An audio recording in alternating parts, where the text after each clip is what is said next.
Bem-vindos ao Pod Clássica, o seu podcast sobre educação clássica. Meu nome é Bárbara Lores e hoje conversarei com a professora Larissa Nóbrega sobre cristianismo e literatura pagã.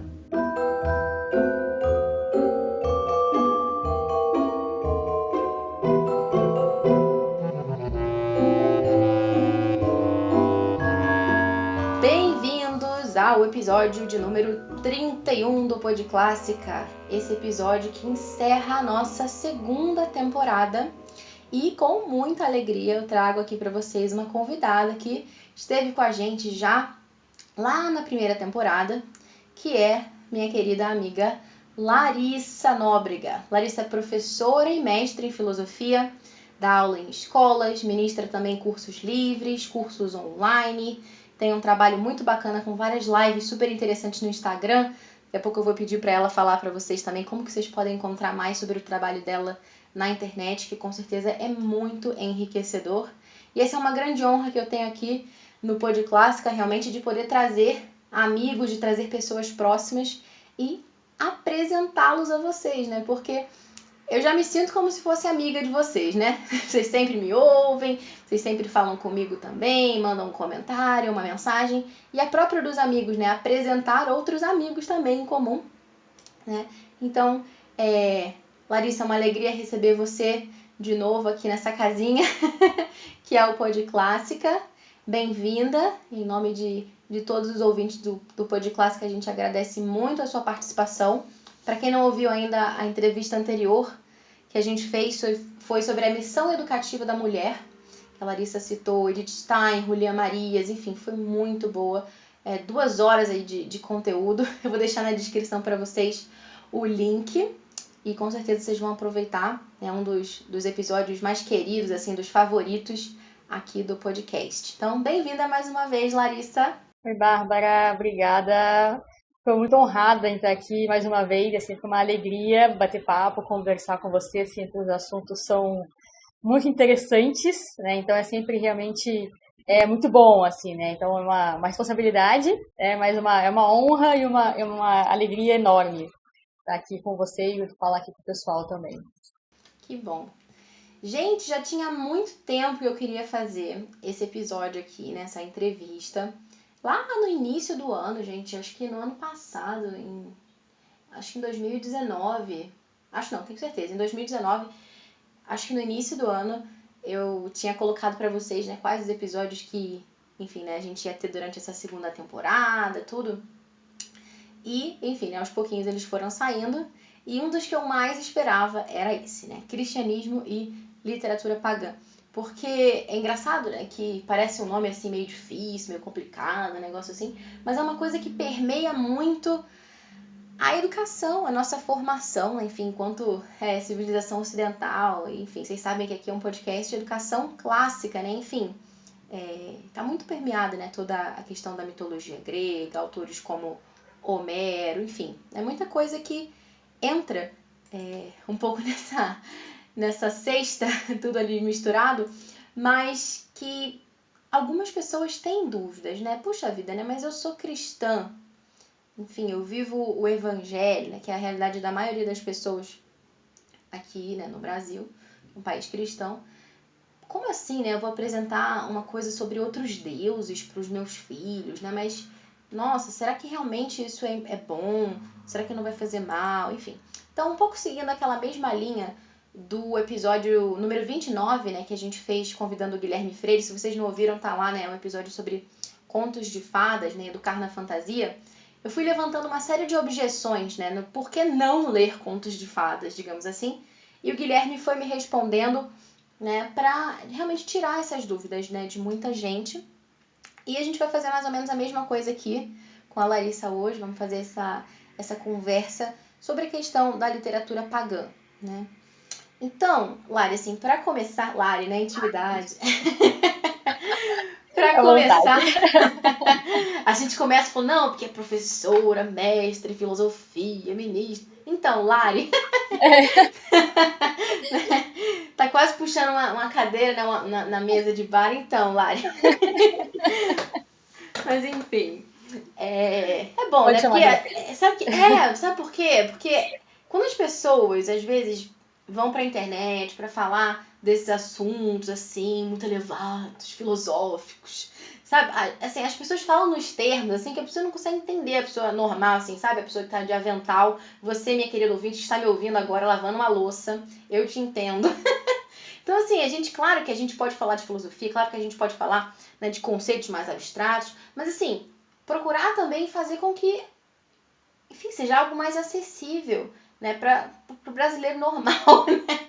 Não aquele que fica lendo livros o dia inteiro porque tem uma vida intelectual a preservar. Enfim, esse tipo de coisa. Pessoas que têm família, que têm criança pequena, que tá tentando ler uma coisa enquanto o bebê tá chorando, ou então ouvindo um áudio enquanto lava uma louça, enquanto dirige, enfim, né? Tornar realmente acessível, né? Isso foi sempre o meu objetivo aqui no Pod Clássica, né? Que é um podcast em que a gente procura trazer esses assuntos que são importantes para a sua própria formação, para a formação dos seus filhos, mas de uma forma que você consiga entender e que você consiga ouvir também, né, para que você possa continuar estudando, como a gente falava no último episódio lá sobre cultura materna, né, sobre mães que estudam. Enfim, então, dito isso, vamos entrar no nosso assunto de hoje propriamente. Então, a primeira pergunta que eu queria fazer, para a gente já ir entrando assim, né, no clima, Lari, é o seguinte, né? Uma vez, né, que a literatura pagã está centrada, né, em mitos, né? A gente falou da questão da mitologia e tal, a gente sabe, né, de toda essa realidade dos deuses, enfim, aquela coisa toda do Olimpo. Vale, assim, a gente começar com a pergunta básica, inicial, né, para começo de conversa, né? O que é mito? Essa é uma boa pergunta, né, para começar essa conversa, esse assunto, porque geralmente esse termo mito, né, quando a gente escuta, vem várias imagens diferentes na nossa cabeça, né? Então, mito hoje é o sujeito que é um jogador de futebol, ou sei lá, aquela pessoa mitou, né? Tipo, ela arrasou, ela mandou muito bem e tal, né? É o Então, presidente. é o presidente, né? Então tem um pouco essa concepção assim mais popular, vamos dizer assim. E tem também uma ideia que as pessoas têm de que o mito ele é uma mentira, né? Isso é mito, né? Isso é mentira, né? Na verdade, não, essa não é a essência da concepção de mito, né? O mito, né? A palavra mito, no grego, né? É justamente vai por essa ideia de uma história, né? Uma fantasia, uma narrativa, mas que ela não tem como objetivo enganar, né? Então, quando eu começo a explicar mitologia para os meus alunos, por exemplo, na verdade, antes de entrar na filosofia, eu trabalho um bom tempo com eles, a questão da mitologia, toda essa cultura grega, e eu bato bastante essa tecla com eles, assim, como é importante diferenciar mito de mentira, né? Antes de entender o que é o mito, entender o que o mito não é. Então, a primeira coisa é entender que o mito não é uma mentira, justamente por essa questão, que a mentira ela é uma ocultação da verdade, e uma invenção, de uma outra coisa que não aconteceu, né, com o elemento malícia, com o objetivo de enganar, trapaça, tem uma malícia. O mito não é isso, né? O mito ele não tem essa malícia, esse objetivo de enganar, né? Então, como eu explico para meus alunos, o mito ele é uma busca pela verdade, sim, com o seu método próprio, com o seu caminho próprio, que é a fantasia e a imaginação. E que nem por isso é inferior, né? Então, não é, tipo, o mito não é inferior às outras buscas, outros caminhos para a busca pela verdade, né? Então, é importante lembrar que a palavra método, em grego, quer dizer caminho, né? É o caminho que eu percorro para chegar onde eu quero. Então, você pega a filosofia, por exemplo, ela é um caminho, ela tem o seu método próprio, o seu caminho próprio para chegar à verdade.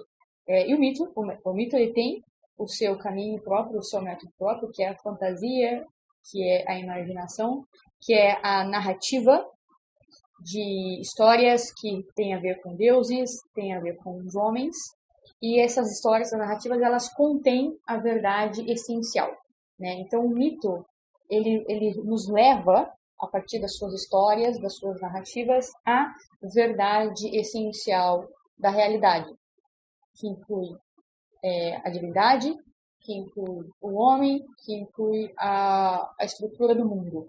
Né? Então, o mito ele é essa busca pela verdade e tem sempre como esses assuntos principais, como esses temas, né?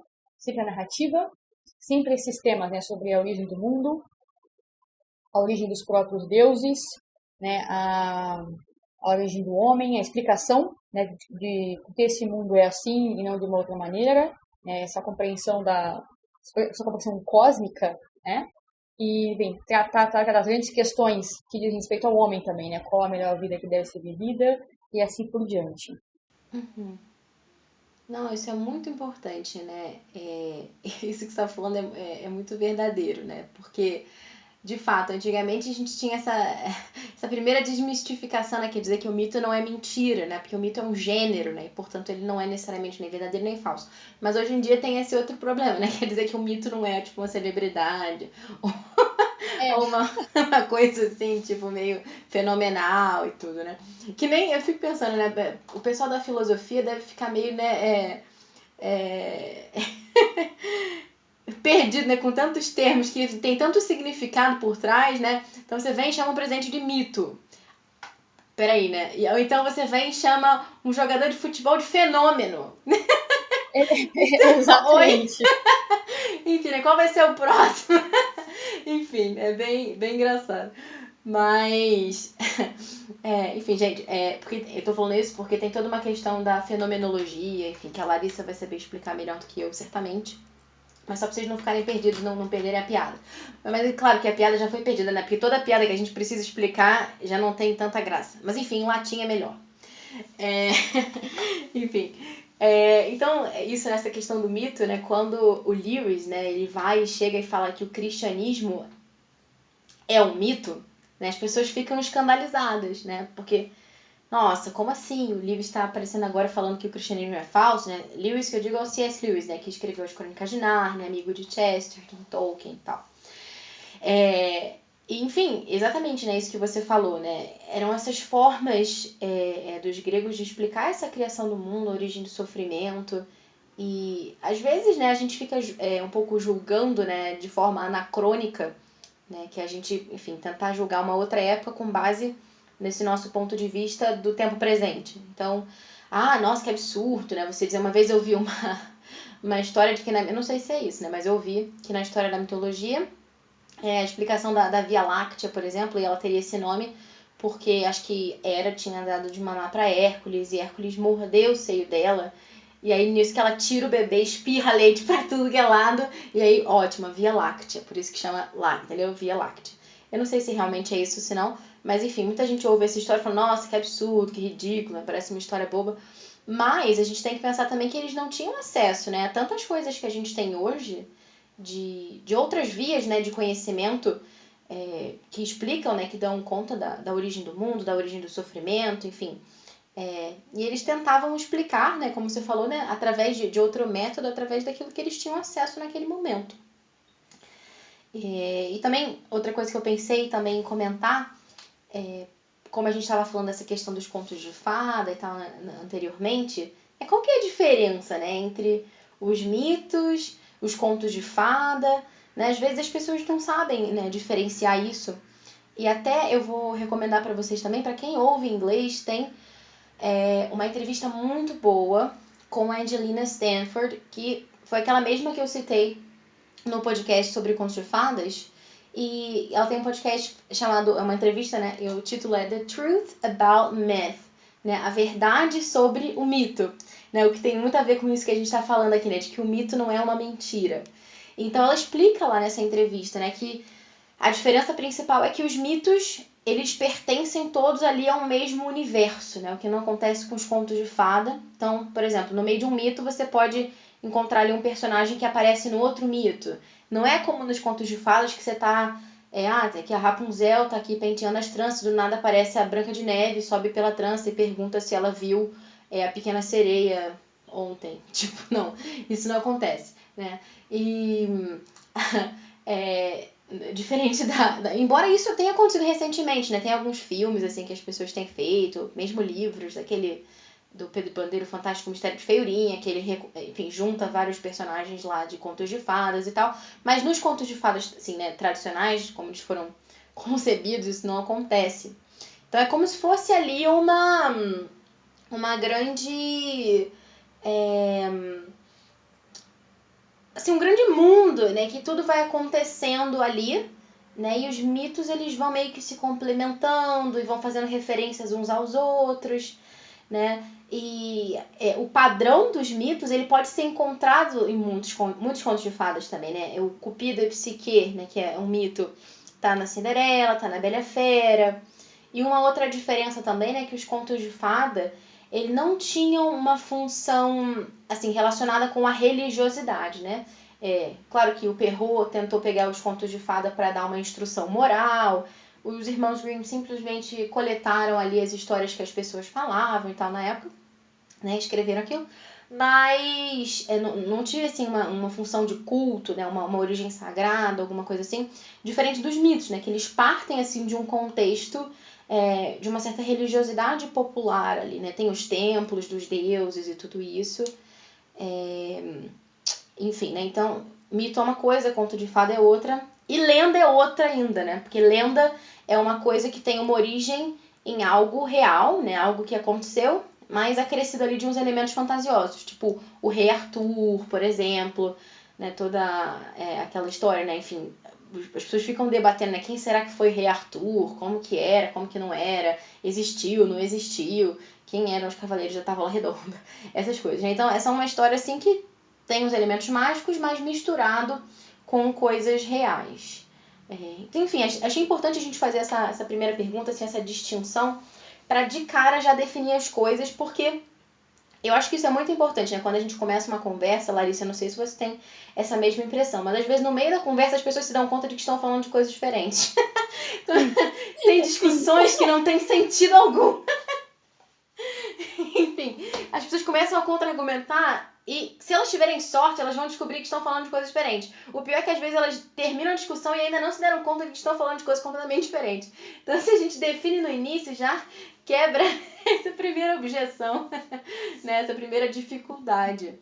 Ótimo, ótimo. E tem uma coisa também que é importante no mito, é que essa coisa totalizante, né? É uma coisa global, né? Então, é como pensa o que é a mitologia grega na cultura grega, é como se fosse a água onde eles estariam imersos, né? É o ar que eles respiram, vamos dizer assim, né? Então, tudo diz respeito ao mito e o mito diz respeito a tudo, né? Então, não tem como separar, né? Então, tá tudo aí unido, né? Então, a religiosidade, a compreensão de mundo, a forma de viver, tudo, né? Tudo, né? A própria política tem um pouco também a ver com isso também. Então tá tudo interligado. E uma coisa interessante é isso que os gregos falavam, né? Então, o mito ele também você não consegue pontuar a sua origem. Foi passado de geração para geração. Você não fala assim, tipo, é totalmente errado dizer que, por exemplo, quem inventou a mitologia foi Homero ou Hesíodo. Na verdade, eles compilaram, registraram aquilo que já vinha muito, muito antes deles. Então, o próprio Hesíodo, se você perguntasse, né, "Ô, Hesíodo, de onde vieram essas histórias?" Ele falou, essas histórias foram entregues aos homens pelos próprios deuses, né? Então, isso, né? Isso é um traço característico do mito também, assim, né? Esse desconhecimento da sua origem, justamente porque é uma coisa imemorial, e é parte do mito. Você fala assim, tipo, olha, quem contou isso pra gente foram os próprios deuses, né? Então não tem como, né? Então você tem que entrar na história para você entendê-la. Não pode, assim, né? Tipo, quando você quer entender, você não pode ficar com um olhar de fora, tentando analisar e descobrir ali quais são os erros. Então você entra naquele mundo, né? É mais um naquele universo, e aí começa a entender como é que as coisas funcionam.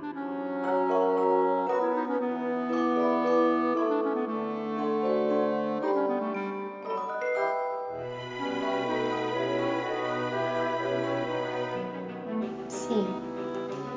E, enfim, né? A gente já fez essa primeira definição. Acho que isso com certeza já vai ajudar muito a colocar o chão, né, para a gente poder construir essa nossa conversa.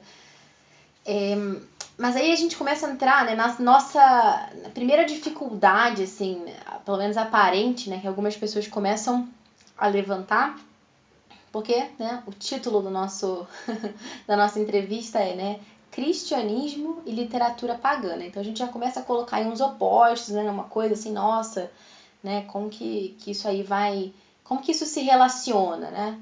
Então a primeira coisa que eu queria te perguntar antes da gente falar, né, da nossa relação, né, de cristãos aqui do século XXI com a literatura pagã e tal, como que os primeiros cristãos se relacionavam com os autores pagãos? Né? Porque se a gente for pensar, de alguma forma, enfim, estava tudo muito próximo ali, né, enfim, da Grécia. A gente for pensar, né, São Paulo viaja para a Grécia, né, os apóstolos, enfim, fazem, né, enfim, vão anunciar o evangelho, né, a todas as partes, né, cumprindo o mandato de Cristo e, enfim, né, meio que eles estavam ali também, né, de alguma forma, não bebendo dessa mesma água, né, porque eles eram cristãos, mas de alguma forma é tudo muito próximo e é como a gente, assim, né, de alguma maneira que está aqui envolvida, né, num certo mundo que tem pessoas que não partilham, né, dessa mesma fé e tudo, embora acho que a gente tem algumas dificuldades maiores, né, porque nossa era é pós-cristã, né, um pessoal que já foi cristão e que agora, né, virou a casaca. É mais difícil de você, né, convencer esse pessoal do que a pessoa que nunca tinha ouvido falar nisso, né? Então, mas enfim, né, como que os primeiros cristãos se relacionavam com esses autores pagãos, com essa literatura, com toda essa realidade mitológica que estava ali, né, do outro lado do mar, né, praticamente. Sim, bem, isso é um tema de discussão por alguns aspectos, mas por outro é um pouco, assim, claro que era um contexto helenista, né? Então a cultura vigente era uma cultura grega, uma cultura pagã mesmo, né? E se for pegar, por exemplo, né, o próprio São Paulo, quando ele vai a Atenas, né, lá no Areópago, né, ele conhecia aqueles deuses, ele conhecia aquela realidade, né? Tanto é que ele faz aquele discurso, que é um discurso belíssimo no Areópago, né? Em que ele vai lá, né, várias estátuas de deuses, né? E uma estátua maior, né, ao Deus desconhecido. Ele entra na mentalidade dos gregos, né? E fala assim, olha, esse Deus desconhecido que vocês adoram, né? Sem conhecer, esse eu vou anuncio. Então, de modo geral, né, São Paulo ele tinha bastante conhecimento, ele tinha uma cultura clássica muito muito forte, né, então ele conhecia, ele sabia do que se tratava. O tempo vai passando, né, e eles vão aproveitando, mas é isso, né, vão aproveitando com cautela as verdades que eles encontram ali. Né? Então você pega, por exemplo, São Basílio escreve ele é do século IV, né? Ele escreve uma carta, justamente uma carta aos jovens, sobre a utilidade da literatura pagã, né? Dizendo justamente como que é importante saber se relacionar com esses mitos para aprender o que eles têm de bom. Né? Então, tanto é que tem aquela história, né, do imperador Juliano que ficou incomodado com eles, né, com os cristãos, porque eles estavam ensinando Homero e Hesíodo e Virgílio demais nas escolas, assim, estavam trazendo para o cristianismo, né, esses autores pagãos. Então não houve uma ruptura total, assim, né? Então é sempre aquela ideia, vou voltar nelas outras vezes, né? Analisar e ver o que é bom. Então eles tinham uma certa cautela, sim, até porque muitos deuses tinham o culto aos deuses, eram cultos imorais. Então não é aqueles, é tudo lindo, maravilhoso, vamos apoiar tudo, vamos salvar tudo. Não era isso, era uma visão bem realista de reconhecer que esse era o contexto em que eles estavam. que tinha uma verdade, que tinha uma busca pela verdade ali, eles ainda não tinham encontrado a verdade total, não tinha se revelado, mas com uma cautela também, né? Sobretudo na adoração que isso tinha, né? A adoração, culto aos deuses, né? Que não só idolatrar, adorar um Deus que não é o Deus verdadeiro, mas a própria estrutura de culto a alguns deuses que era uma própria estrutura de culto imoral, né? Orgias, com sacrifícios, e sacrifícios humanos, inclusive. Isso era altamente combatido, repudiado e assim por diante, né? Mas não era... Então, isso que é uma visão, vamos dizer assim, sensata, de aproveitar o que é bom e rejeitar o que é mal, né? Combater e denunciar e se recusar a viver daquela maneira. Sim, com certeza, né? Até, enfim, né? Isso era como você falou, né? Houve disputas ali, porque, né, enfim, né? O próprio Tertuliano, ele falava, né? O que Atenas tem a ver com Jerusalém, né?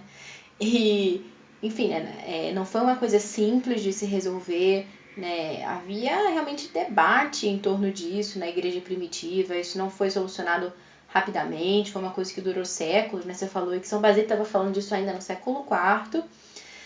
Mas, enfim, a maioria dos cristãos, né, embora em meio a essas disputas, né, sempre defendeu que a gente devia, sim, né, ler os pagãos. E isso que você falou é uma história que eu acho engraçada, né, desse imperador romano, do Juliano, o apóstata. E que ele, enfim, né, os cristãos estavam lá, como você falou, ensinando nas escolas, ou seja, eles não só liam, mas ensinavam os pagãos. E ele ficou revoltado. Por que ele foi revoltado, né? Porque os cristãos faziam exatamente isso que você falou, né?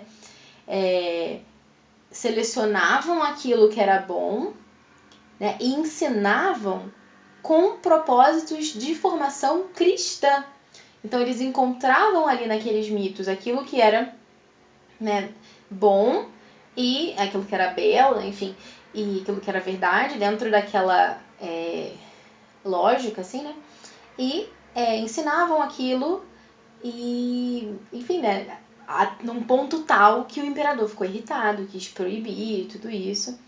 E, enfim, quando eu tava dando uma pesquisada, né, pra gente falar sobre esse assunto aqui hoje, sempre gosto de estudar antes da gente fazer um podcast, enfim, procurar referências e tudo. Não são só os ouvintes que estudam, eu também estudo. E os entrevistados também. Né? Porque, enfim, né, eu encontrei uma... Tem muito tempo que eu queria falar, né, sobre isso. Então, já há um tempo eu tinha lido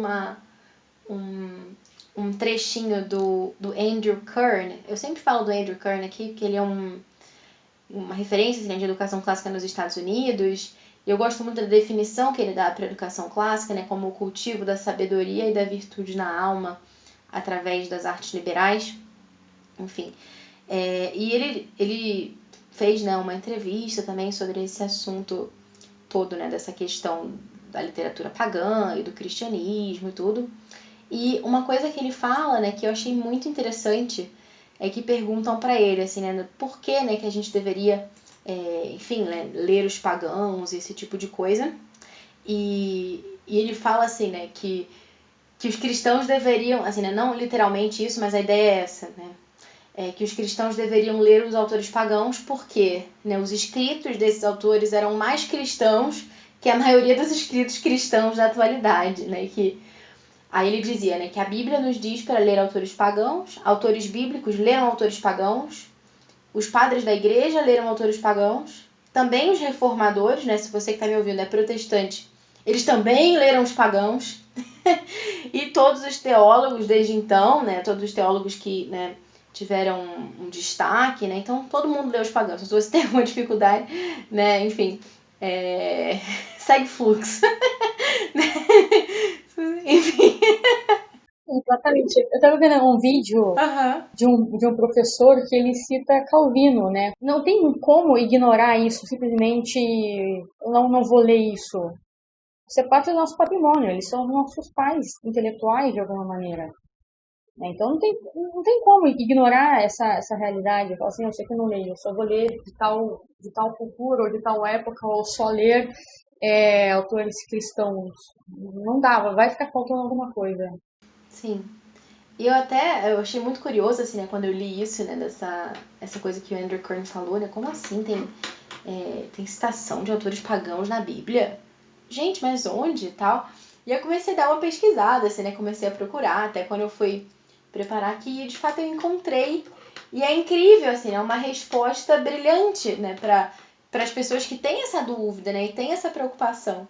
Então, enfim, né, realmente assim a gente vê, né, nessas citações, eu vou falar para vocês aqui quais são as citações, mas o que é mais incrível é como a gente vê, né, que os cristãos ao longo dos séculos, né, desde os primeiros cristãos, vão nos servindo de modelo, né, de como a gente deve ler a literatura pagã. Eles não falam, vai lá, se vira aí, dá um jeito. Não, eles dão um exemplo pra gente de como que a coisa tem que ser feita, né? Eles não nos abandonam assim, vai lá, se vira, se você se converter, né, começar a acreditar em Zeus, o problema é teu. Não.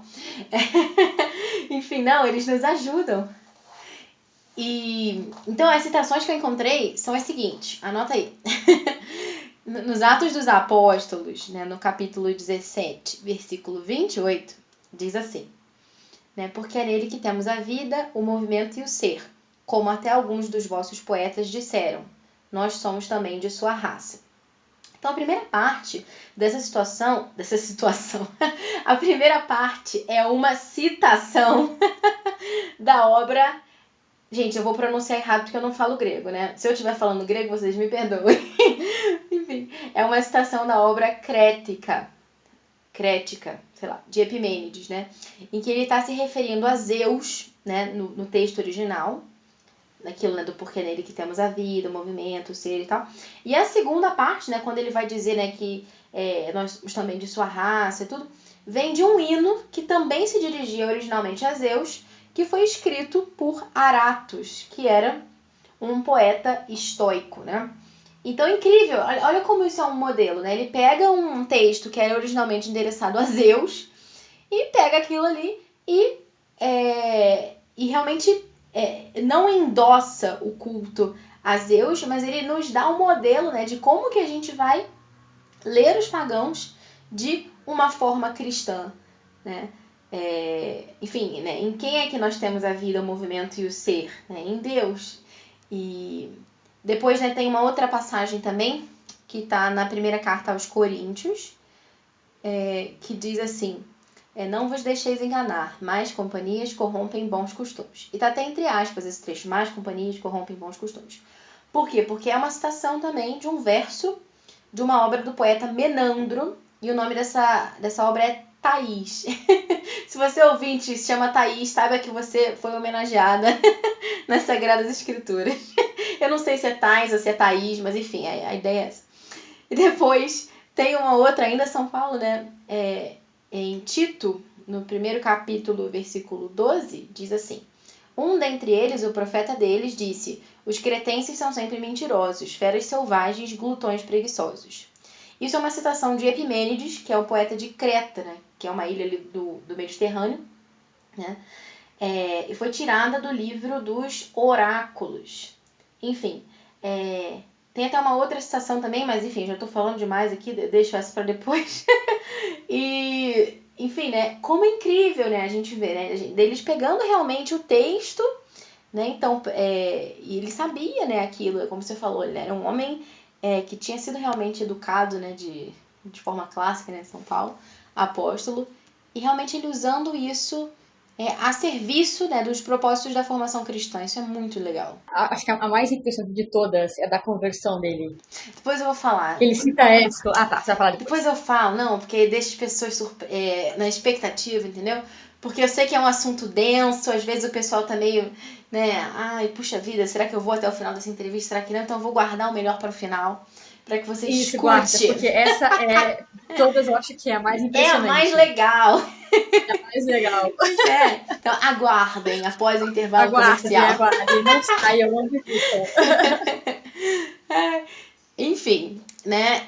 Agora sim, fazendo um pouco uma ponte, né? Vamos dar um salto. Né? A gente falou, ok, né? Que tudo bem, foi alvo de disputas, mas que os cristãos viram que realmente era possível, né? E que era muito bom e recomendável ler a literatura pagã, desde que a gente tivesse, assim, esse filtro, né? Esse cuidado como até São Basílio fala. E, inclusive, gente, eu não sei se ainda está disponível. Se tiver, eu vou colocar o link na descrição. Mas, recentemente me enviaram esse livro para download gratuito. Essa instrução, né, de São Basílio aos jovens sobre a literatura pagã. Então, se eu achar, eu vou disponibilizar para vocês também, lá na descrição do episódio. Porque eu não sei se colocaram gratuito por causa da quarentena ou se vai continuar gratuito, enfim, né? Mas vamos ver. Enfim, fazendo esse salto, ok, né? Legal, bacana, né? Os primeiros cristãos liam os pagãos, os padres da igreja liam os pagãos, legal. Mas por que a gente, né, hoje em dia, deveria ler esse negócio, né? Que foi escrito há tanto tempo atrás, né? Enfim, a gente já tem acesso à verdade revelada, né, do cristianismo, que é a verdade completa. Enfim, não seria uma perda de tempo a gente ficar ainda lendo isso? Enfim, tem pessoas até que dizem assim, né? Puxa, né? Mas os santos da igreja já leram isso, já recolheram o que tinha de melhor. E, enfim, a gente não precisa ler os pagãos, é só a gente ler os santos, é só a gente ler os grandes, enfim, os grandes cristãos, né, da história que já fizeram, entre aspas, o trabalho sujo, né? De filtrar ali, de botar a mão no que estava errado para jogar fora e de pegar o que estava bom. A gente pode ler só eles, né? Então, por exemplo, São Tomás de Aquino leu Aristóteles. Para que eu vou ler Aristóteles se eu posso ler São Tomás de Aquino? Não seria, Lari, uma perda de tempo? Essa é uma boa pergunta. Bem, então, diferenciando, né, essa leitura de Aristóteles e da mitologia, né, então, em Aristóteles você aprecia sem moderação, né, você vai, assim, feliz da vida, porque ali tem muita coisa para aprender, no sentido de, sabedoria está toda ali, de alguma maneira, né, então, claro, quando São Tomás comenta Aristóteles, você está lendo ali, você está lendo São Tomás comentando Aristóteles, não o próprio Aristóteles, né? Mas uma experiência completamente diferente você pegar, por exemplo, a Ética Nicômaco e mergulhar naquilo lá, assim, né? Você vai acompanhando o raciocínio, né? A estrutura do Aristóteles. É realmente uma experiência, todo mundo tem que ler esse negócio para poder realmente entender um pouco melhor a vida. Em relação à mitologia, tem que ver, primeira coisa, né, que inclusive uma das dicas que o próprio São Basílio dá, que eu vou falar isso depois, vou voltar nesse assunto depois, se eu for ler a mitologia só como um passatempo, um hobby, pode ser uma perda de tempo. Assim, eu estou lendo isso aqui para nada, assim, né? Agora, se eu vou recorrer a essa mitologia, a essas histórias, como objetivo de uma instrução, aí eu tenho muito a aprender, né? É muito a aprender, primeiro, de uma visão de mundo que influencia a nossa. Uma visão que influencia a nossa e que é diferente da nossa. Depois, exemplos de vidas que a gente pode, de vidas e de ações que a gente pode imitar, tanto no fazer quanto no não fazer. Né? Então, quando eu leio algumas histórias, alguns erros, algumas quedas, porque os deuses gregos não eram perfeitinhos, né? Isso é uma coisa interessante, né? Então eles tinham defeitos como nós temos defeitos, né? Então eles também faziam intriga, também arrumavam barraco, também tinham inveja, também disputavam entre eles. Quando a gente vai ler isso aí, a gente mostra, né? Isso na verdade é até um argumento a mais para a veracidade do cristianismo, assim, né? Porque você vê que aquilo ali, por mais interessante que seja, por mais que o Exildo fale, isso aqui foi entregue a nós pelas mãos dos próprios deuses, você vê que é algo demasiadamente humano. É o ápice do que um homem pode chegar, do que o homem pode conceber, né? Aí quando você compara essas histórias com o cristianismo, fala, cara, não tem como o cristianismo ser uma invenção humana. É impossível. Porque nós já temos o exemplo da mitologia grega mostrando aonde o homem pode chegar. Né? Aí quando você compara isso com a essência do cristianismo, o que é a figura de Cristo, os seus ensinamentos, né, e todas as vidas dos cristãos depois, fala, não tem como ser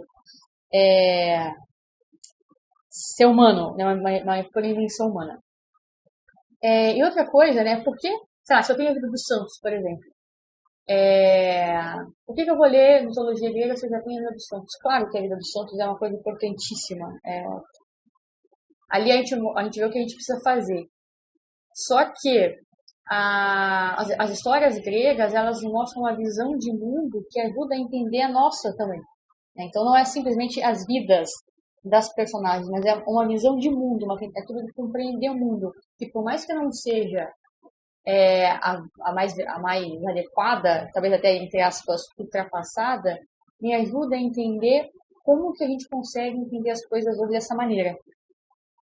Né? Então tem isso também. Né? E também não é uma perda de tempo, porque tem essa ideia, né, de que os falos já falavam da semente do Logos, né, que tem até aquele vídeo do Lewis conversando com Tolkien, né, que vai mostrando como que o cristianismo é um mito verdadeiro, vamos dizer assim, em que sentido? Quando a gente lê essa mitologia grega, a gente vê ali, realmente, né, sementes do Logos, a gente vê ali sinais da verdade, da bondade e da beleza, da busca que o homem faz por essas coisas e até onde o homem pode chegar sem a revelação, né? Até onde o homem conseguiu chegar sem a revelação. Né? Isso é até o reforço, né? A própria revelação, não que ela precise, mas para mostrar que justamente, né, que o homem tem o seu caminho de chegar à verdade, né, que é um caminho de ascensão, enquanto que a revelação é Deus se revelando. Né? Então, não é uma perda de tempo, porque, embora não acrescente uma verdade, a verdade revelada, já está tudo ali, né, ela ajuda a entender melhor, inclusive, né, com o próprio vocabulário da sua variável. Por exemplo, filosofia, né, essa expressão, né, que a filosofia ela é serva da teologia, né, justamente porque ela oferece algumas ferramentas para a teologia. Então, vários mitos, várias histórias, a compreensão de mundo, os próprios exemplos da mitologia, elas servem de alguma maneira como uma ferramenta para a gente entender melhor alguns dados da revelação. Então, quando você quer citar alguma coisa, ok, citar um santo, citar a vida dos santos, mas também podemos recorrer a essas histórias. Depois eu vou dar alguns exemplos, como tem até, inclusive, alguns paralelos. Todas as histórias, elas participam da história da revelação. A revelação é o arquétipo das histórias e todas elas têm uma parte, né? Mesmo que sejam anteriores, elas participam de alguma maneira dessa história.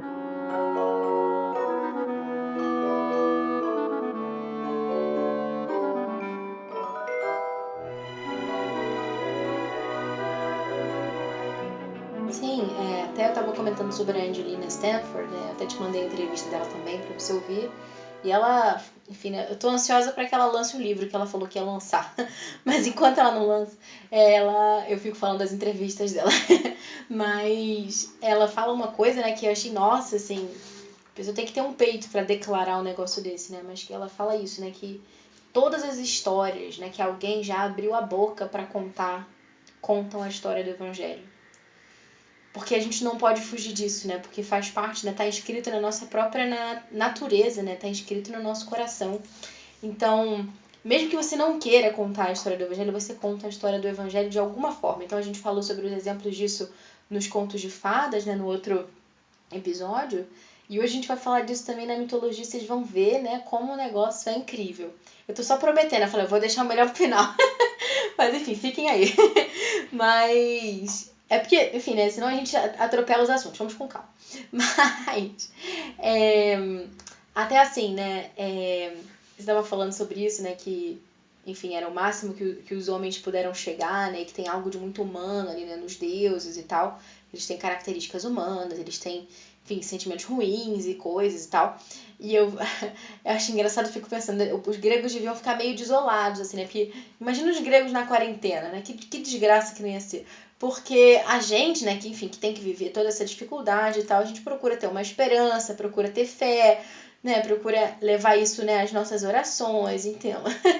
E tudo isso, né? Os gregos, coitados, não tinham nem como recorrer a isso, porque os próprios deuses, assim, eles eram imprevisíveis, né? Eles não eram aquela figura né, que te passava uma serenidade, em quem você podia confiar, porque ele podia também simplesmente te dar uma flechada, ou se aliar aos seus inimigos e lutar contra você. Tipo, ao invés de te dar um conforto, o cara ainda vai te prejudicar. Né? Enfim, se bobeasse um deus grego podia criar um vírus, assim, né? Pra ainda ferrar mais com a sua vida. Mas, né? Porque, enfim.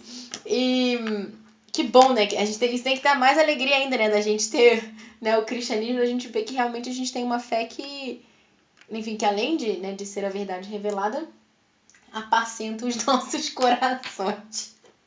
Ai, ai. Enfim, mas... Enfim, isso que eu queria comentar, né, toda essa questão, né, do porquê que os cristãos de hoje deveriam ler a literatura pagã. Enfim, né, a primeira coisa é que, assim, a gente, como eu estava falando antes, a gente tem uma tradição de cristãos que leram os pagãos, né, e que foram discernindo aquilo que era bom, daquilo que não era.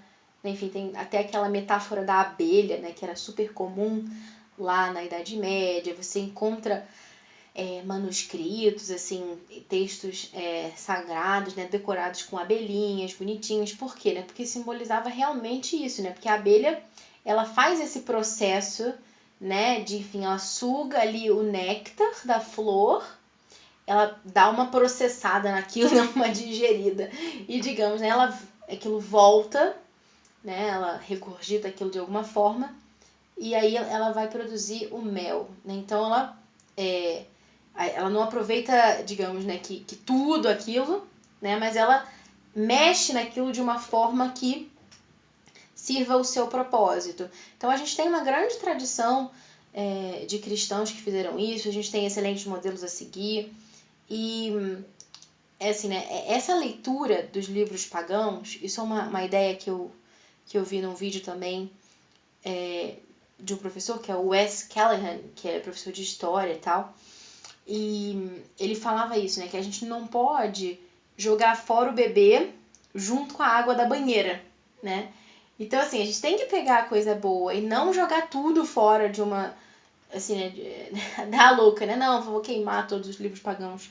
Pelo contrário, né? E ele dizia isso, né? Que a gente lê os livros pagãos e praticar esse juízo, né? Um pouco treinar esse juízo é uma forma muito boa de preparar os jovens para os julgamentos que eles vão ter que fazer o tempo todo, né, diante do mundo ao seu redor. Porque é muito mais fácil você pegar uma Ilíada, por exemplo, embora, enfim, tenha as suas próprias dificuldades também, né, de vocabulário e tal.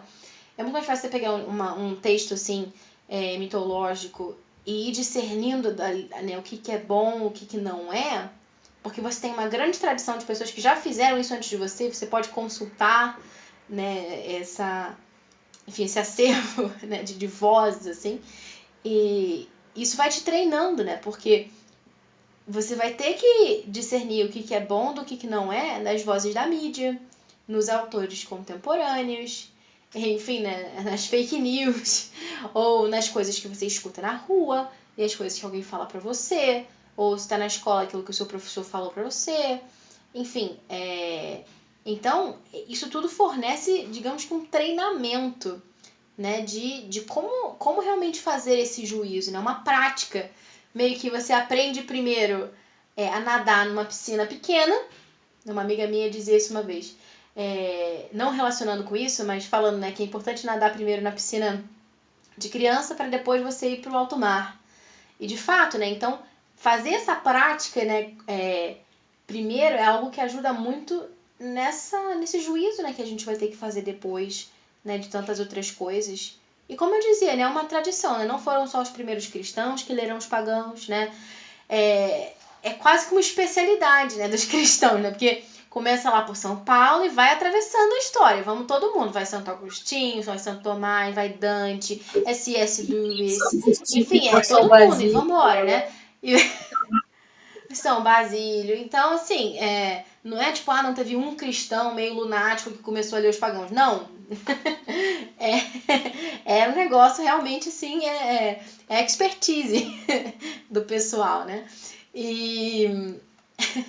Enfim, eu não sei se você quer comentar mais alguma coisa sobre isso, Mas, já passando assim, né, para a próxima pergunta, enfim, será, né? Ok, né? A gente já respondeu, ok, os primeiros cristãos leiam, a gente também tem ótimos motivos para ler, mas será que isso não pode colocar em perigo a nossa fé, né? E a fé dos nossos filhos, né? A gente está constantemente vendo ali referências a outros deuses, né? Então, enfim, como que fica isso, né? Porque é como se a gente estivesse falando assim, tem vários pontos positivos que ler a literatura pagã vai trazer para você, mas, enfim, se em nome disso você fosse perder a fé, não valeria a pena, né?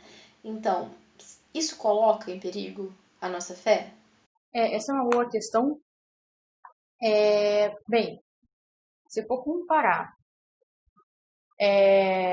as histórias da mitologia grega, né? Você pegar lá o deus do Olimpo e conhecer um pouco, né? Quem foi Zeus, conhecer as principais divindades e ficar em dúvida se isso é mais verdadeiro ou mais importante que a minha fé cristã, porque a minha fé cristã está mal das pernas. Se ela é ameaçada pela mitologia grega, ela pode ser ameaçada por qualquer outra coisa. Né? Então, tipo assim, não é uma disputa de deuses, né? Qual Deus é mais importante, qual é mais verdadeiro, né? Tipo assim, é evidente, é inegável a superioridade e a veracidade do cristianismo em relação à mitologia grega. Então essa é uma coisa. Assim. Então se eu abandono a minha fé cristã pelas historinhas da mitologia grega, eu abandonaria por qualquer outra coisa banal. Né? Então, é importante ter isso claro, assim, né? Então, ter essa, essa raiz bem clara, né? Então, mas também tem isso, né? Para quem que eu estou ensinando essas histórias? Para quem que eu estou contando essas histórias? Com qual motivo? Qual é o grau de formação dessa pessoa? Ou se sou eu mesma, né? Qual é a minha idade? O que eu conheço? Qual que é o meu conhecimento do cristianismo? E o que eu quero com essa mitologia grega também. Então, eu estou procurando um passatempo, etc. Agora, o próprio São Basílio, ele, né, escreveu essa carta, que é a carta aos jovens sobre a utilidade da literatura pagã, e que ele recomenda, sim, a, a leitura dessas histórias, a leitura desses poetas, dessas mitologias, mas com uma grande cautela. Né, uma grande cautela. Então, como não ser ameaçado? É aquele conselho, né? Analisar tudo e ficar com o que é bom. Né? Então, o São Basílio, ele cita aqui na carta justamente o trabalho das abelhas. Né? Então, ele cita o trabalho das abelhas, que é justamente, né, as abelhas não ficam andando por aí indiscriminadamente, elas vão onde elas podem tirar o néctar que interessa ao trabalho delas. Então, assim, o São Basílio, ele dá, assim, ele recomenda e ensina como fazer, para não ser uma perda de tempo e para também não ser uma ameaça não só à fé, mas aos costumes também. Então, ele fala, tipo assim, eu recomendo que vocês leiam, mas que isso sirva para vocês como um exercício, como um trabalho. Exercício de trabalho, né? Que exercício que ele fala? Então, assim como você falou da aprender a nadar na piscina, ele fala do exercício do soldado que, antes de ir para a guerra, treina muito com seus companheiros. Então, você não vai para a guerra do nada, né? Eu acordei e vou para a guerra. Né? Então, você tem que ter vou para maratona, né? Então, você precisa ter um treino, né? Um treinamento. E ele usa muito, né? Tanto é que hoje, né, no ambiente, eles estão usando assim, muito o termo discernimento. Né? O São Basílio ele usa muito essa expressão para justamente falar isso, né? Aprender a discernir, né? O bem do mal, o certo do errado, o joio do trigo. Né? Então, justamente, é importante. Né? Eu vou ler aqui um trechinho que ele fala, o São Basílio fala, né? Logo no capítulo. Não vos entregueis sem reservas em um mar, não vos entregueis sem reservas em um mar cheio de armadilhas conduzidos por esses perigosos pilotos. Deles deve-se absorver o que há de bom e útil, sempre sabendo aquilo que é preciso rejeitar.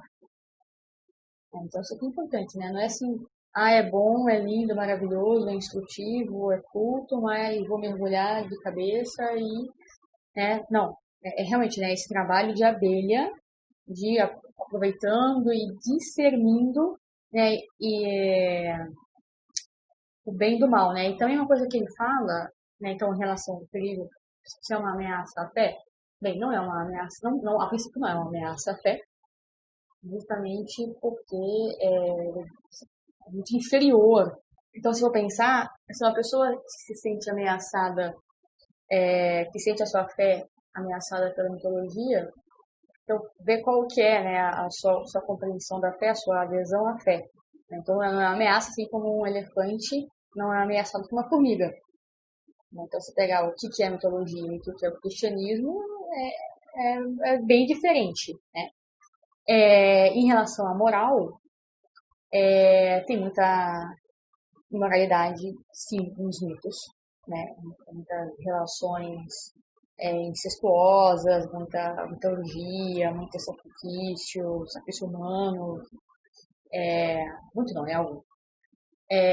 Enfim, isso é para ser deixado de lado, o conselho que o São Basílio dá, tipo, se eu vou, isso que eu falava no início, né? Depende muito do objetivo que me leva a entrar em contato com essa mitologia. Então, assim, o objetivo deve ser a instrução. Não é assim, um simples passatempo, né? Tipo, eu vou ficar aqui lendo e o que vier eu tô abraçando, né? Mas é justamente, né? Não dar a essas histórias o leme da minha vida. Né? Tipo, não vou dar o comando do meu barco para eles. Não vou deixar que eles me guiem. Eu é que vou guiá-los e vou selecionar, né? Então, justamente no campo da moral, é justamente saber diferenciar ali o que é bom, o que é ruim, o que dá para pular e ignorar. É importante conhecer, mas sem ficar se detendo muito. Então, assim, se você sabe que você quer instrução, exemplo de virtude, exemplo de como ser herói, exemplo de como ser valente, de como ser corajoso, de como ser leal. Bem, eu vou procurar isso, eu vou onde isso está, né? Não vou ficar ali vendo como é que tal Deus começou a existir, tal tipo de relação, etc. Então, justamente, né? O Sobazir fala isso, né? Que é muito importante ter clara a meta.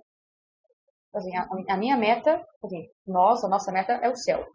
Bom, se a minha meta é o céu, eu vou abraçar tudo que me leva ao céu e vou rejeitar tudo aquilo que me afasta de chegar a esse objetivo. Então, se eu vejo que isso me atrapalha, eu simplesmente não vou abraçar isso, não vou me deter nisso. Então, assim, a gente nunca deve, em nada na vida, né, e também nessa questão, perder de vista a meta. Né? Se a minha fé está por um momento de crise, se eu estou num momento que eu estou meio incerta, não que eu vá aderir a essas histórias, mas eu posso falar assim, se isso aqui não é verdadeiro, talvez essa fé na qual eu estou também não seja. Né? Mas não por causa do mito, mas por causa da minha credibilidade. Né? Então, justamente, tem que analisar, né? Tudo que a gente faz com prudência. Né? Ver o que vale a pena, o que não vale, tendo em vista essa meta.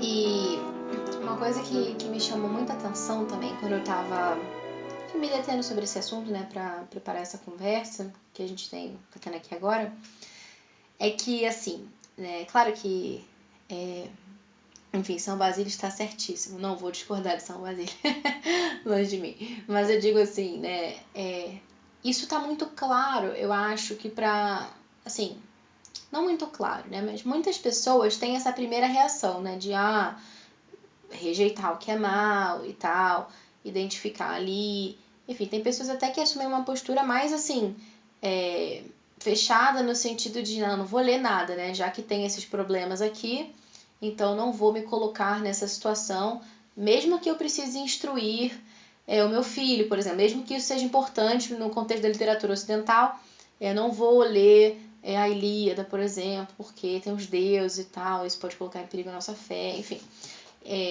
Enfim. E aí entra um problema, né?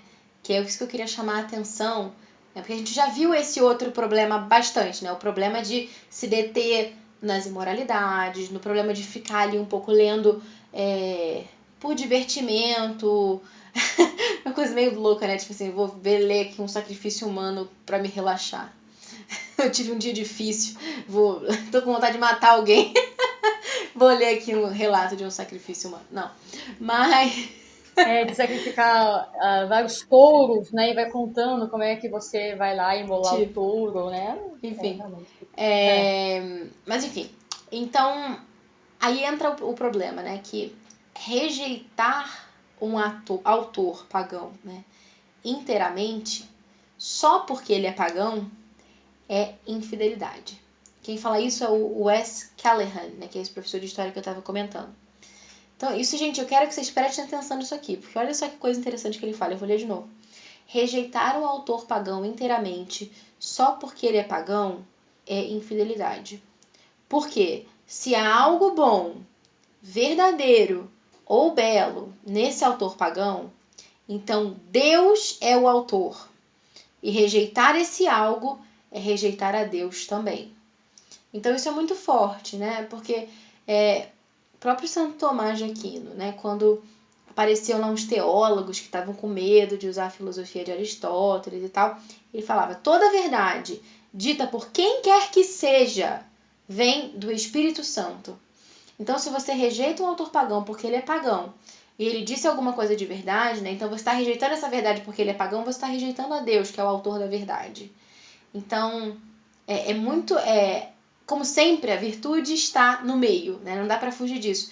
Eu não posso também me fechar totalmente à literatura pagã, porque isso seria rejeitar, né, ali o que há de bom, o que há de belo, o que há de verdadeiro, porque o autor daquilo ali é Deus, e se eu rejeito isso, em última instância eu estou rejeitando a Deus também. E também não posso ir para o outro extremo e ficar lendo aquilo ali para o meu deleite, enfim, todas as mulheres que tinha Zeus e essas coisas assim, enfim. Porque também vai ser um outro perigo, né? Mas os dois extremos são perigosos. E a gente precisa ter cuidado, né? Não queiramos o caminho fácil.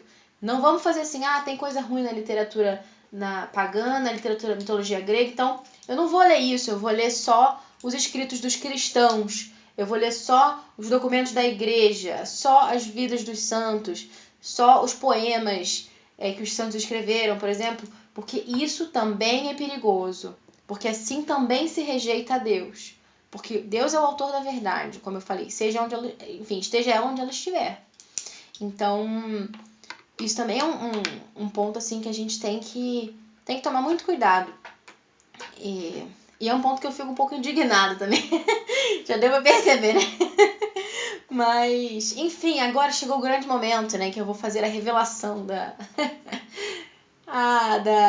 do trecho de São Paulo que a Larissa estava falando que é o mais legal de todos. Que é o seguinte, né? Vai aparecer lá nos Atos dos Apóstolos, né? Em dois momentos diferentes, né? Tanto no capítulo 9, versículo 4 ao 5, quanto no capítulo 26, do 13 ao 14. Eu vou ler os dois para vocês, é bom para vocês compararem. Primeiro, no capítulo 9, diz assim: Caindo por terra, ouviu uma voz que lhe dizia: Saulo, Saulo, por que me persegues? Saulo disse: Quem és, Senhor? Respondeu ele: Eu sou Jesus, a quem tu persegues. Duro te é recalcitrar contra o aguilhão. Depois, no capítulo 26. Ele estava falando com o rei, né? Então, ele está contando a história da conversão dele. Então, ele começa assim: Era meio-dia, ó rei. Eu estava a caminho, quando uma luz do céu, mais fulgurante que o sol, brilhou em torno de mim e dos meus companheiros.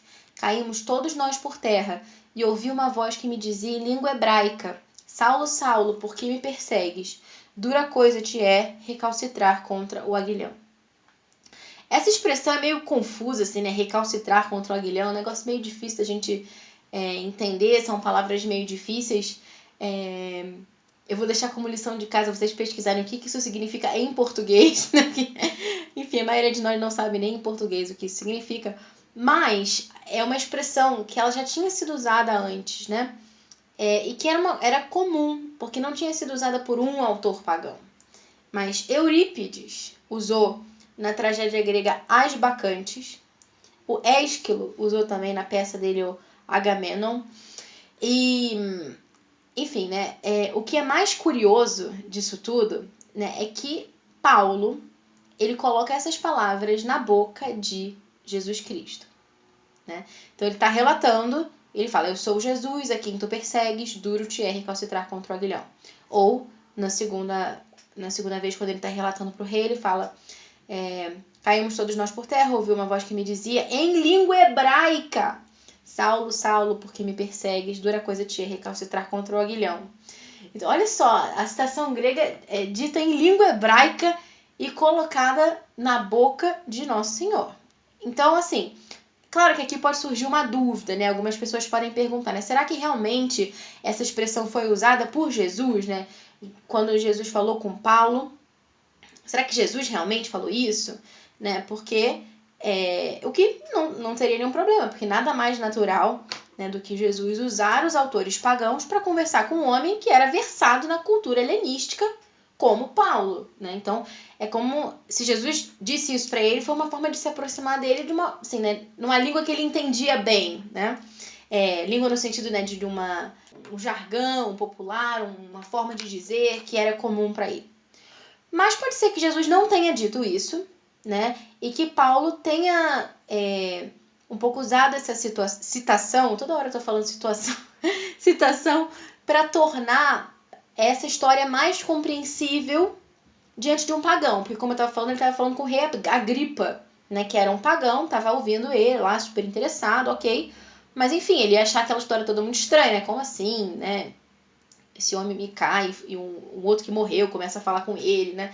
Ele acha aquilo tudo muito estranho e ele, enfim, citar essa expressão, né, diante de um pagão poderia ser um recurso também ali linguístico de alguma forma fazer com que ele entendesse melhor, né? Mas enfim, tenha Jesus dito isso mesmo, né? E Paulo só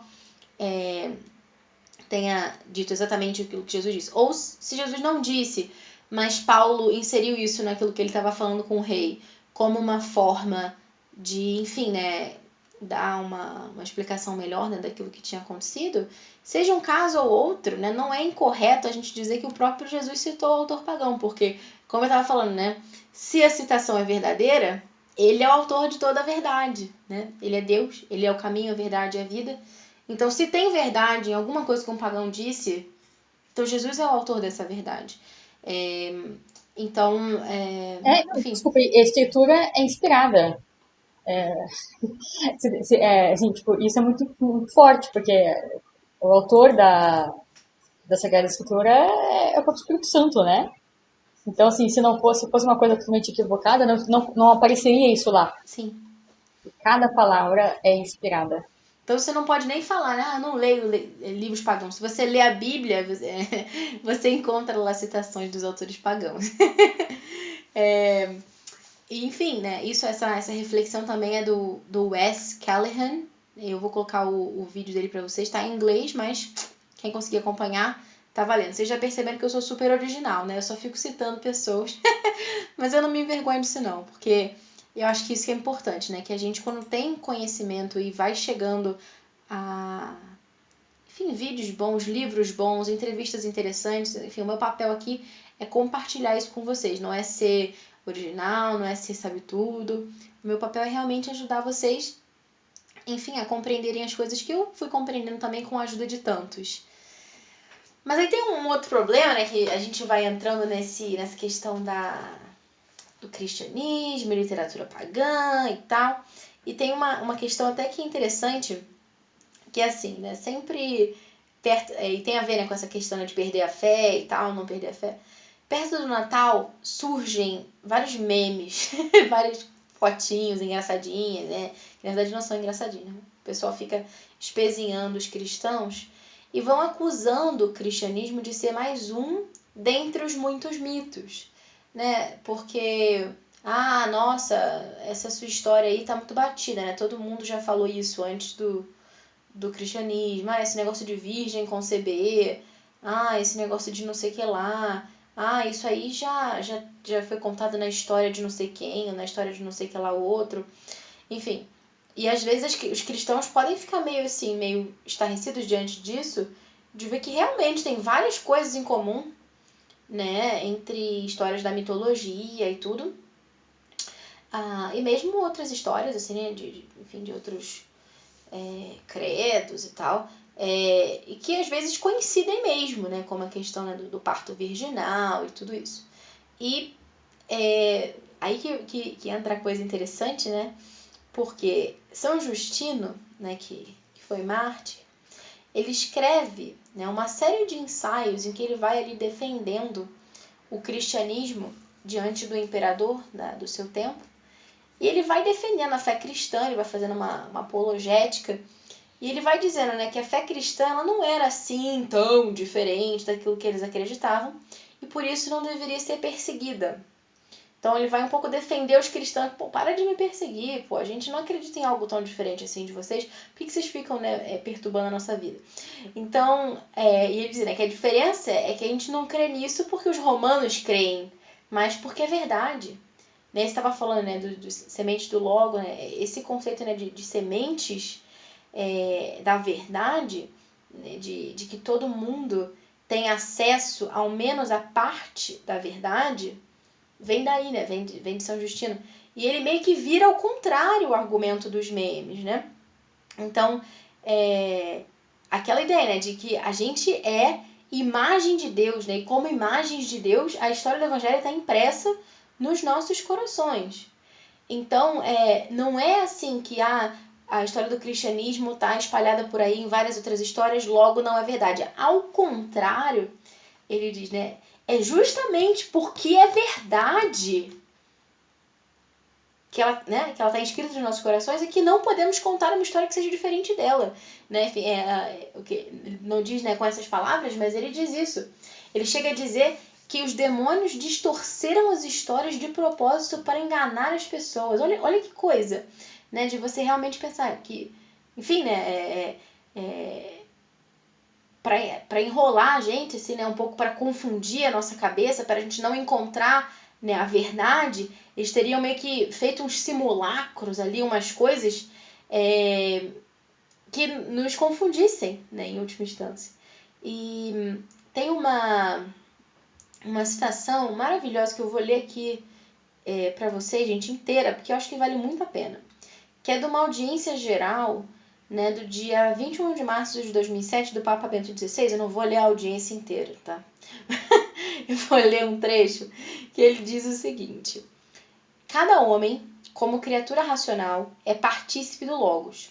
Leva em si uma semente e pode colher os indícios da verdade. Assim, o mesmo Logos, que se revelou como figura profética aos judeus na lei antiga, manifestou-se parcialmente como que em sementes de verdade também na filosofia grega. Mas, conclui Justino, dado que o cristianismo é a manifestação histórica e pessoal do Logos na sua totalidade, origina-se que, abre aspas, tudo que foi expresso de positivo por quem quer que seja, pertence a nós cristãos. Fecha aspas. Deste modo, Justino, mesmo contestando a filosofia grega, as suas contradições, orienta decididamente para o Logos toda a verdade filosófica, motivando, do ponto de vista racional, a singular, aspas, pretensão de verdade e de universalidade da religião cristã. Se o Antigo Testamento tende para Cristo como a figura orienta para a realidade significada, a filosofia grega tem também por objetivo Cristo e o Evangelho, como a parte tende a unir-se ao todo. Olha que bonito. E diz que estas duas realidades, o Antigo Testamento e a filosofia grega, são como os dois caminhos que guiam para Cristo, para o Logos. Eis porque a filosofia grega não se pode opor à verdade evangélica, e os cristãos podem inspirar-se nela com confiança, como num bem próprio. Por isso, o meu venerado predecessor, o Papa João Paulo II, definiu Justino, aspas, pioneiro de um encontro positivo com o pensamento filosófico, mesmo sendo sinal de um cauto discernimento, fecha aspas. porque Justino, aspas, mesmo conservando depois da conversão grande estima pela filosofia grega, afirmava com vigor e clareza que tinha encontrado no cristianismo, aí, fecha aspas, não, peraí, desculpa, eu tô confuso com as aspas. Enfim, que ele tinha encontrado no cristianismo a única filosofia segura e proveitosa. Desculpem a confusão com as aspas, depois eu vou colocar o link direitinho aqui. E essa citação de João Paulo II está na Fides et Ratio, que o Bento XVI citou nessa audiência, que eu vou colocar o link para vocês.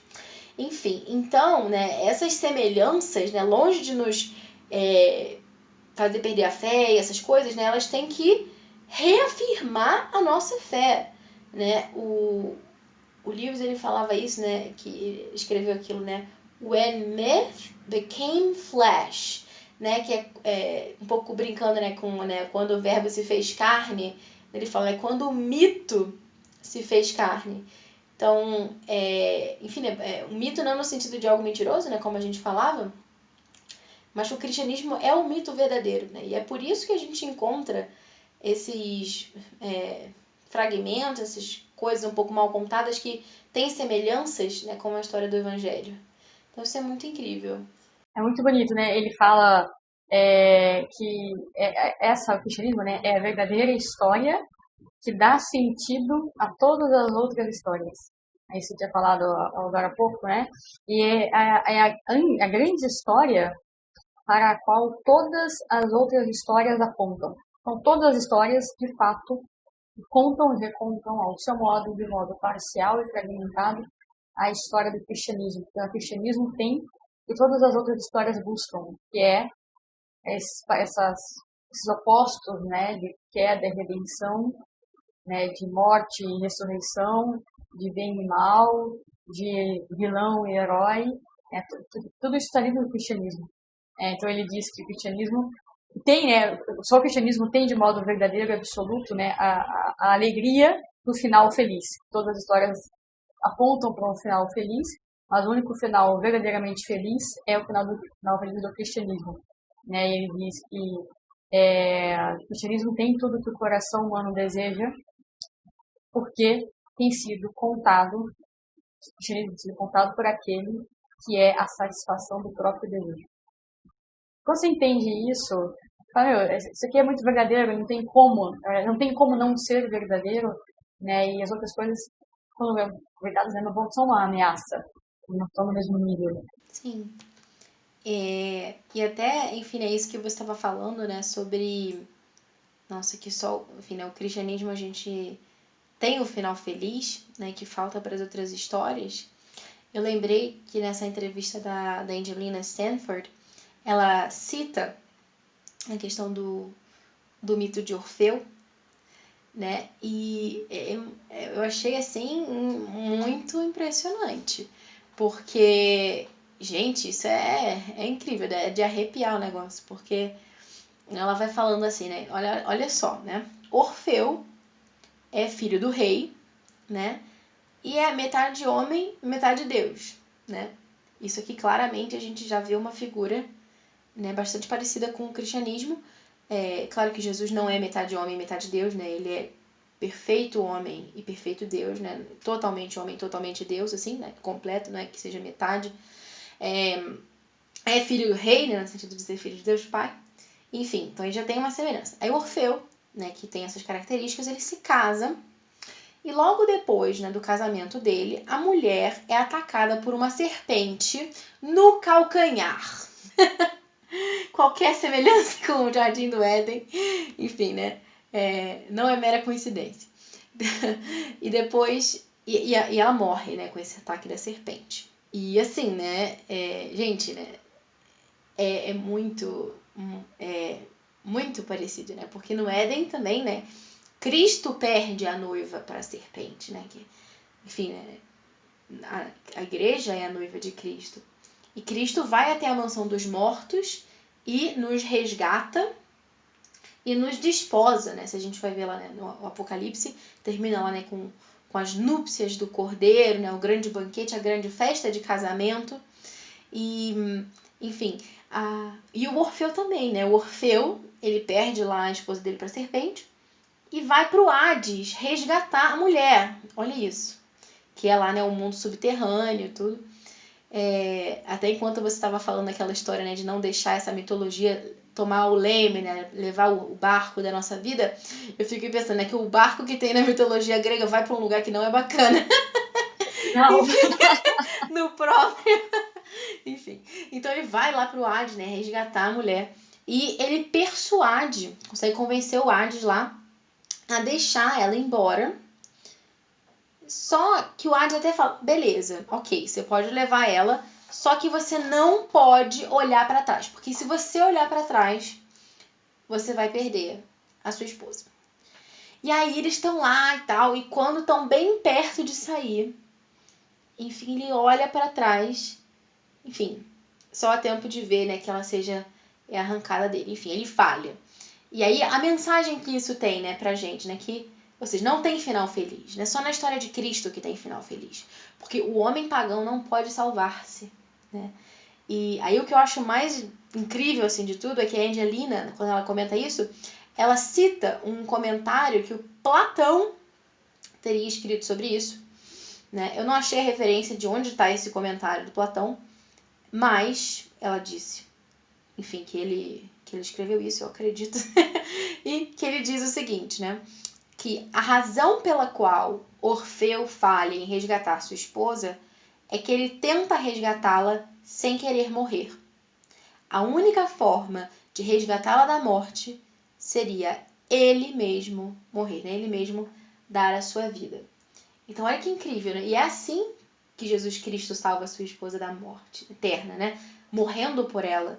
E também outra comparação possível, né, dessa história que a gente pode ver é a esposa de Ló, lá, né, que olha para trás e é transformada numa coluna de sal, lá, né, no Antigo Testamento, enfim. Então, tem vários elementos, né? Não sei se você quer comentar também alguma outra comparação, alguma outra paralelo.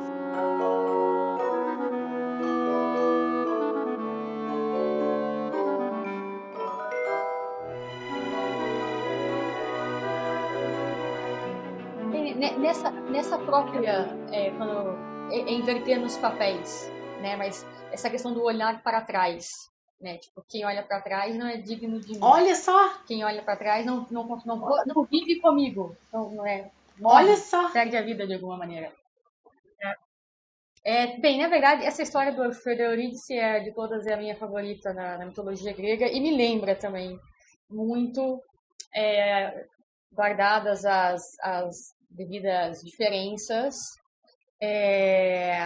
a ressurreição de Lázaro também, porque tipo, seria quando o Orfeu vê que a Eurídice morreu, né, ele chora, né, e ele vai naquela caverna, aquela morada dos mortos, trazer a sua amada, né? Claro, Cristo, que era amigo de Lázaro, né? E por isso, porque a Eurídice, ela sai da morada dos mortos, vai ao encontro dele, meio enfaixada um pouco, né? E mancando.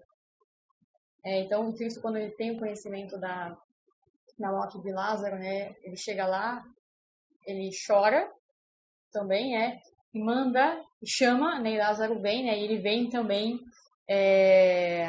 mancando e engessado, né? Ele estava lá enfaixado, né? Ele estava morto, né? E tipo, é o mesmo tipo de morte, porque ela dura pouco. Depois vai ter a outra morte, né? E o que motiva é o Não, amor pode falar. também, né? Porque O que motiva o amor, o Orfeu vai lá exatamente. porque É a ama. lágrima do amor verdadeiro, seja um amor de Eros, seja um amor de amizade, né? Esse não querer que o amado morra.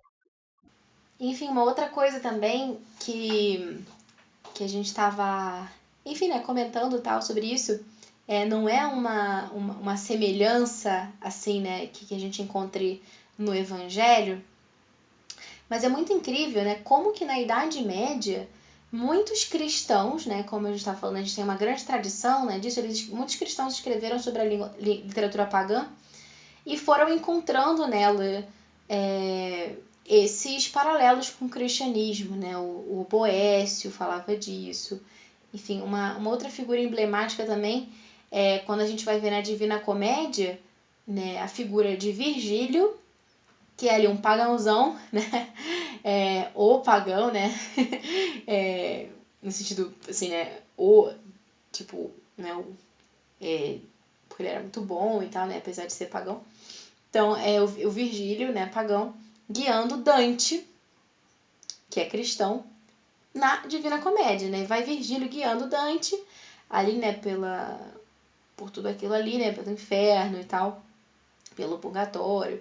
E o que é engraçado, né? Que eu já ouvi também nessa entrevista, que existem algumas pessoas que acreditavam, né? Que Virgílio seria uma espécie de um santo pré-cristão, né? Parece que teria ali um texto que ele escreveu que, enfim, parece meio profético, assim, a respeito da vinda do Salvador, enfim, então algumas pessoas tinham uma espécie de veneração por ele.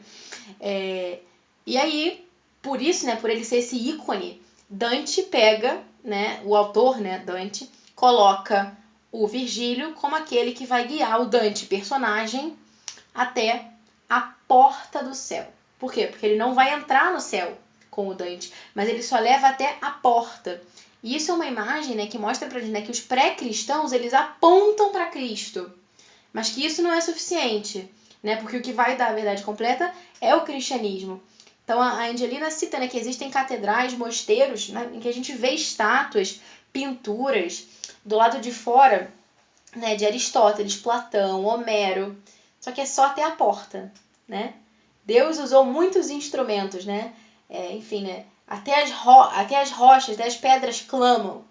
E do lado de dentro, quando você entra, quando você atravessa a porta, aí sim você encontra as esculturas, as pinturas dos santos do Antigo Testamento, por exemplo.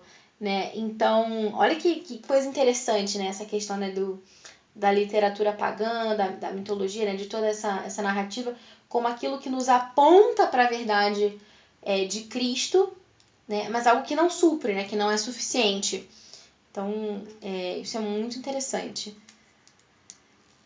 E também uma outra coisa também, né, que a gente não pode deixar de falar, que eu fiquei muito impressionada quando eu ouvi isso também na entrevista, é que tem um livro chama How the Irish Saved Civilization, que conta, né, como que como que os irlandeses salvaram a civilização. E aí ele conta, esse autor desse livro conta, né, que os monges da Irlanda morreram para salvar a literatura pagã quando os vikings chegaram, né? Porque o pessoal fica assim, né? Não, porque a igreja, né? É obscura, a idade das trevas, não sei o quê. Não, porque o Renascimento foi uma maravilha, né? As luzes, não sei o quê. E assim, as pessoas acham que o Renascimento surgiu da onde, né? Tipo, tinha um cara andando pelo quintal e, olha, Homero, né? Tava ali. Não. Né? O Renascimento ele não surgiu do nada, né? Esses textos, embora o Renascimento tenha vários problemas também, né? Mas mesmo se você gosta do Renascimento, né? Ele não surgiu do nada. Né? Os textos eles foram preservados através dos séculos pelos monges e muitas vezes à custa da vida deles também. Porque quando chegam os vikings lá, os monges da Irlanda, enfim, morreram para proteger, para que não fosse levado, não fosse destruído. No Oriente, os monges também protegem o texto, todos aqueles textos dos muçulmanos, quando os muçulmanos invadem. Enfim, então a gente fica um pouco com esse mimimi. Ah, porque os pagãos, porque não sei o quê. E enquanto isso, os monges estão morrendo para defender o livro. Enfim, e a Angelina até fala, olha, eu até gosto muito de Homero, mas eu não sei se eu daria a minha vida por ele. Mas é incrível isso, né? A gente fica, nossa, como assim, né? E por que eles fizeram isso? Porque eles tinham essa consciência muito clara, né, como nas catedrais, como naqueles mosteiros, de que essa literatura é importante para apontar para a verdade completa, né? Então eu acho isso muito incrível, assim. E ela dá algumas lições que às vezes a gente esquece, né? Quando você lê esses autores pagãos, né, fica muito clara essa visão do herói, né? Tipo, que eu preciso fazer algo, preciso cumprir uma tarefa, preciso realizar uma missão que foi dada a mim, e as outras pessoas dependem de mim, né? A vida delas depende de mim. Então, essa questão do herói, ela é muito forte na cultura grega, né? Essa luta contra os monstros, sejam os meus monstros interiores, sejam os monstros que estão fora de mim, né? esses seres, né, que ou eu acabo com eles ou eles acabam comigo. Então tem muita coisa que a gente valoriza hoje, ou não ou deveria valorizar e não valoriza tanto, né, mas que isso aí era uma vida morte para eles. Né? Então, a noção do herói, né, a noção de lutar contra os monstros, esse combate que é um combate de vida, morte, né, essa questão da honra. Tudo bem, tem um pouco de exagero às vezes, né, da híbris, né, então, mas de modo geral, né, eram valores que eram preservados, né, valores humanos, a honra, o herói, a coragem, a valentia, a bravura, a lealdade, a fidelidade. Isso tudo estava presente lá. Então você pensa, né? Então se você, tá, uma mãe, por exemplo, que está na dúvida se ela ensina isso para o filho dela, se ela ensina ou não o filho dela, claro que uma professora, né, eu como professora, né, se eu ensino isso para os meus alunos, claro que é importante que eu ensine para a minha matéria, mas pensando numa mãe, é claro que a mãe quer que o seu filho seja um cristão, mas não dá para estar educando seres que são livres. Né? E pode ser que em algum momento ninguém quer isso, mas pode ser que em algum momento ele abandone a fé. Se ele só tem exemplos da vida de santos, e se ele só tem os mandamentos, faz isso, faz aquilo, se ele abandonar, né, ele pode querer romper com tudo absolutamente. Né? Agora, se ele tem gravado na mente dele exemplos de homens, de heróis, isso ele não vai esquecer. Né? De busca pela verdade, de prática do bem. Né? Então, é bom que a gente tenha esses exemplos na nossa cabeça também. Né? Claro, nós somos perfeitos, mas eles são humanos. Né? Então, assim, isso é até uma reafirmação da lei natural, por exemplo. Né? Reafirma que existe uma busca pela verdade, que existe o bem, que existe o mal, que existe o certo, que existe o errado, que tem coisas que devem ser feitas, coisas que devem ser evitadas, as consequências das ações e das escolhas, tudo isso está presente nessas histórias.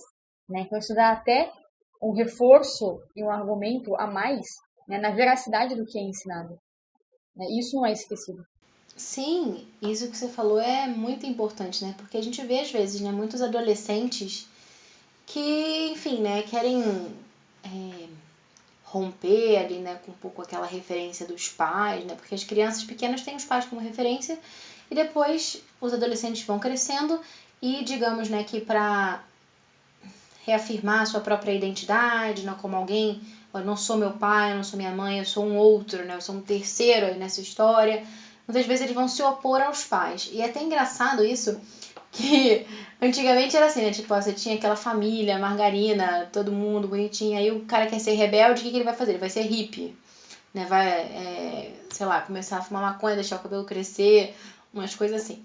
E, ao contrário, hoje em dia não, né? Um pouco a geração hippie teve filhos.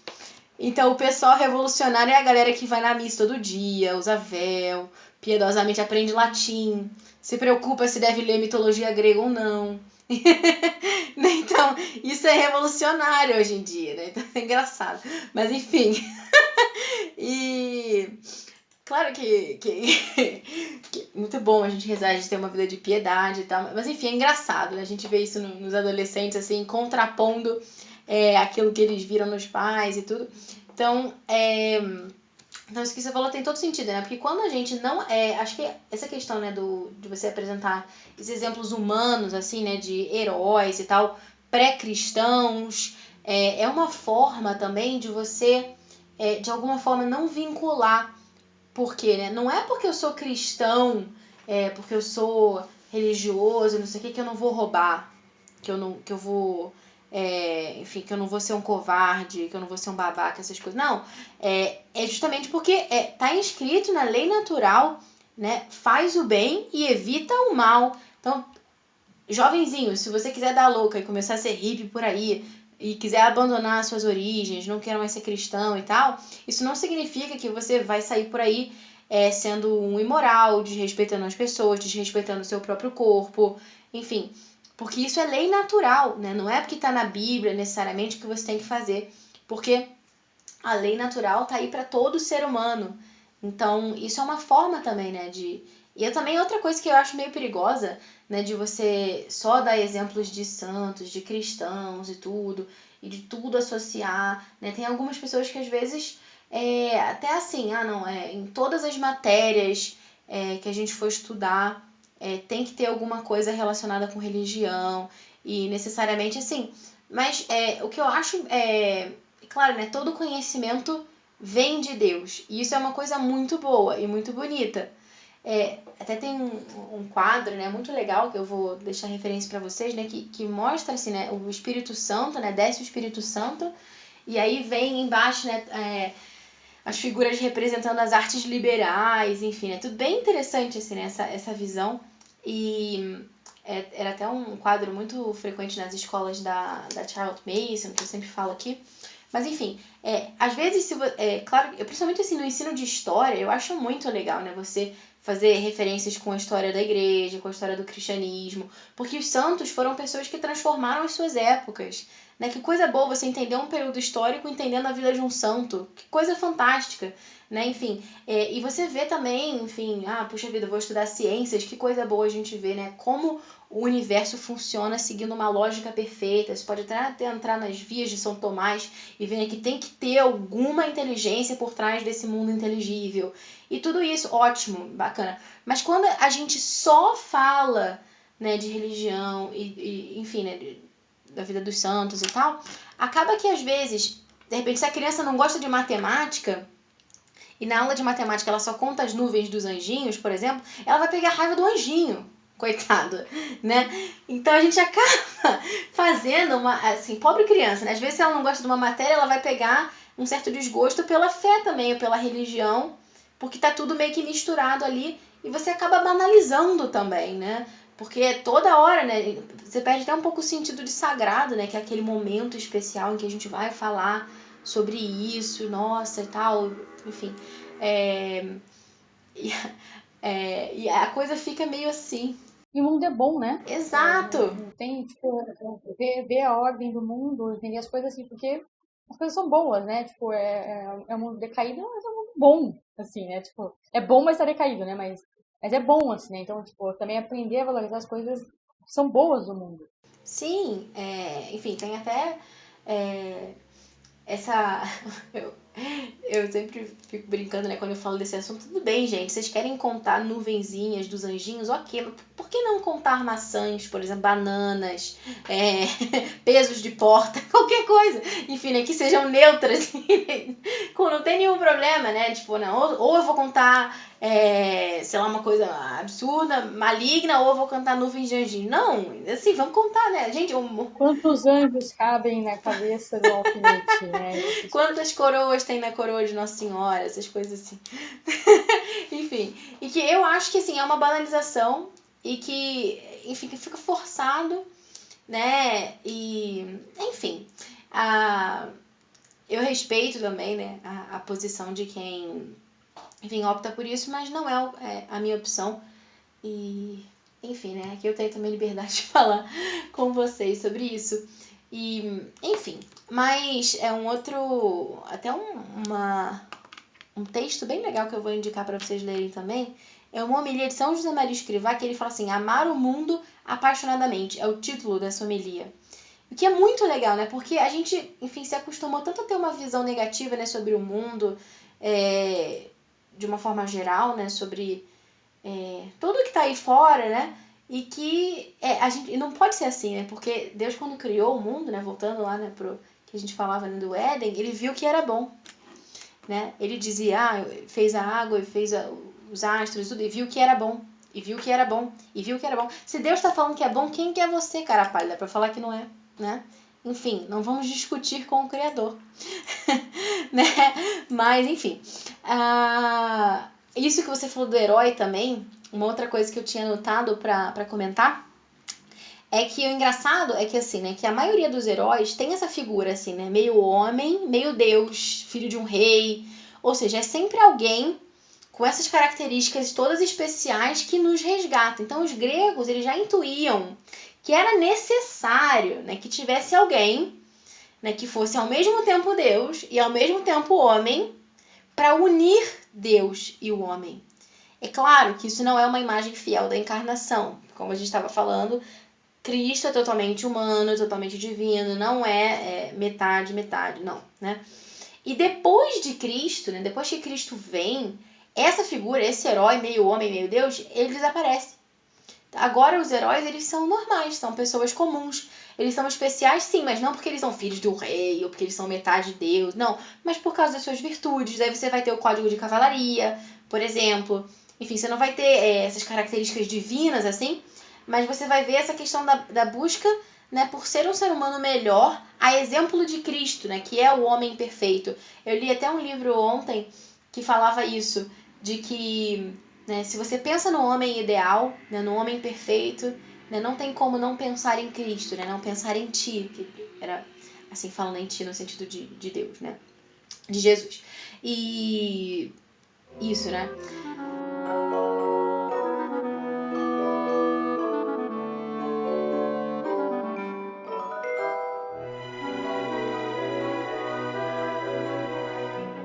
E os heróis de hoje, né, tipo, é muito legal, eu adoro super-heróis e tal, mas pensar nessa cultura de quadrinhos,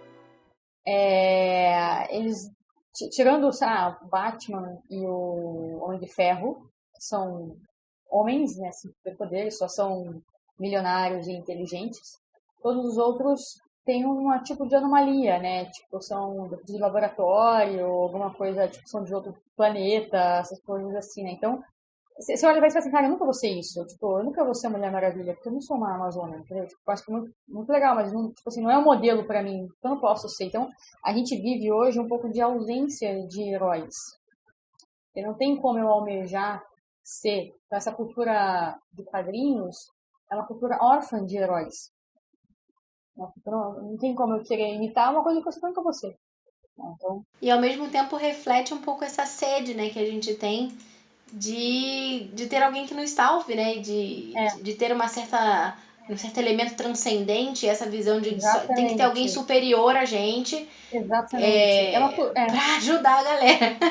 Você vê que é um anseio de salvação dentro de um contexto materialista, positivista e cientificista, em que o sobrenatural é substituído pelo artificial, assim, pela técnica ou pelo superpoder. Sim.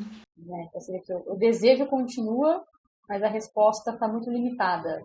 Né? Como o Lewis fala, né, que o materialismo nos prende, né, nos sentidos, né, as quatro portas de uma prisão. Então, o materialismo diminui um pouco a nossa compreensão de profundidade, né, da vida e do mundo. Uau. E só voltando também num outro assunto que a gente falou assim um pouco por alto, mas que a gente não entrou muito e que eu acho importante também a gente falar, que é a questão, né, dos pais, né, que tudo bem, a gente consegue fazer procurar exercitar esse discernimento, tá, mas tudo bem, para os jovens é legal também, para eles praticarem esse juízo, mas e para as crianças, né? Será que as crianças não vão ficar confusas, né? Como que a gente pode fazer? Tem uns elementos também, né, de promiscuidade que aparecem nas histórias, então você já tocou nisso, mas eu queria só também reforçar para que não fique perdido assim, né, no meio de tanta coisa que a gente falou, porque assim, né, a gente precisa ter muito claro que é o seguinte, é claro que por 5 minutos, às vezes a criança pode se confundir, né? Do tipo, ler uma história sobre o Deus X e de repente ela, por alguma razão, achou que aquele Deus existia mesmo, né? Por 5 minutos, a criança pode fazer uma confusão e não entender que aquilo ali era uma história que, enfim, né? É fruto da imaginação e enfim, da fantasia e tudo. Mas é parte do nosso trabalho ajudar as crianças a categorizar as coisas também, a identificar, enfim, dar nome aos bois, digamos assim. E é normal, assim, ela vai se confundir com isso, assim como ela pode se confundir por qualquer outra coisa, né? Do tipo, ver um desenho, ler um livro e achar que sereias existem, né? Esse tipo de coisa. Enfim, a gente vai e explica. E, assim, os pais, eles precisam usar de discrição com qualquer texto, né? Mesmo com a Bíblia. Se você for ler a Bíblia para o seu filho, vai ter uma parte lá que fala de adultério, vai ter uma parte que fala de prostituição, tem cenas violentas, Exato. enfim. Então, você também não vai ler a Bíblia, assim, indiscriminadamente para o seu filho de 2 anos, né? Então, assim como também, não, assim, né, não querendo comparar, porque a Bíblia enfim, é revelação, mas, enfim, você também vai pegar um texto desse e você vai omitir aquela parte que seja inconveniente, aquilo que você vai ter que adequar, porque você é o pai, você é a mãe, você conhece seu filho melhor do que ninguém, né? Existem algumas versões de mitos que, Exato. enfim, né, são para crianças e tal, que em casa a gente até tem um, eu acho que chama Introdução à Mitologia Grega, eu não tenho ele aqui agora, eu não sei o nome, vou deixar na descrição, mas que é interessante a gente ler e é bem bacana até para você ir se familiarizando assim, né, com alguns nomes, alguns personagens que vão aparecer em várias outras obras que a criança vai ler posteriormente, né, porque fazem parte do nosso imaginário enquanto civilização. Isso é realmente importante falar isso. Sim, e enfim, até falando sobre essa história de prostituição, tem uma história engraçada que a Angelina Stanford cita na entrevista, que ela foi, acho que, diretora de uma escola durante um tempo, e aí a professora foi ler uma determinada passagem que falava lá, né, de uma prostituta, e aí uma criança pergunta o que era prostituta. E aí ela fala, não, é uma mulher que, enfim, né, vai em alguns encontros amorosos, né, por presentes ou por dinheiro, uma coisa assim, por presentes, acho que é isso que ela falou. E aí o menino falou assim, minha mãe é prostituta, então. Porque meu pai dá uns presentes pra ela e ela sai com ele. Então, É, o que você fala, né, numa situação dessa? Aí ela vai e comenta com a diretora. E a diretora fica falando, bom, é melhor a gente avisar essa mãe, né? Que hoje, provavelmente, quando ela vier buscar o filho dela, ele vai estar comentando com ela que ela é uma prostituta. Enfim. Mas enfim, né? Depois de toda essa conversa, né? Acho que a gente deu um panorama legal, né, de por que os antigos liam, por que nós devemos ler, por que os nossos filhos devem ler, sejam eles jovens ou mesmo crianças, para já irem se familiarizando com alguns dos personagens e tudo. E porque, não sei, né? Não sei muito as meninas, porque a minha filha tem só 2 anos, mas meu filho de 5 anos vai achar muito legal. Né? Uma vez eu perguntei para ele o que ele mais gostava de, de que a gente lesse, né? Que a gente estudasse, e ele falou que ele gostava mais de mitologia grega. Porque a gente tem esse livro e ele acha fantástico, né? Todas aquelas coisas e batalhas e tal. Nossa, né? Os meninos ficam muito envolvidos com isso, eles gostam. E então, né, já demos esse overview. E supondo, né, que os nossos ouvintes sejam agora convencidos de que a literatura pagã é valiosa, por onde começar, né? O que você recomenda? Enfim, né? Porque é um mar aí, né? De possibilidades e que às vezes a gente fica meio confuso, enfim, né? Tem vários obstáculos, né? Um pouco dificuldade do vocabulário, e também fica meio perdido realmente, né? Porque são tantas obras que a gente não sabe muito enfim, como começar. Então, e aí, o que você dá de dicas? olha, Homero. Sempre, sempre, sempre Homero. Ilíada e Odisseia. Não dá para não ler isso, né? Então, claro que a Ilíada ela vem antes, porque é o relato da Guerra de Troia, e a Odisseia, né, é o retorno de Ulisses para casa dele, né, pelo reino dele de Ítaca.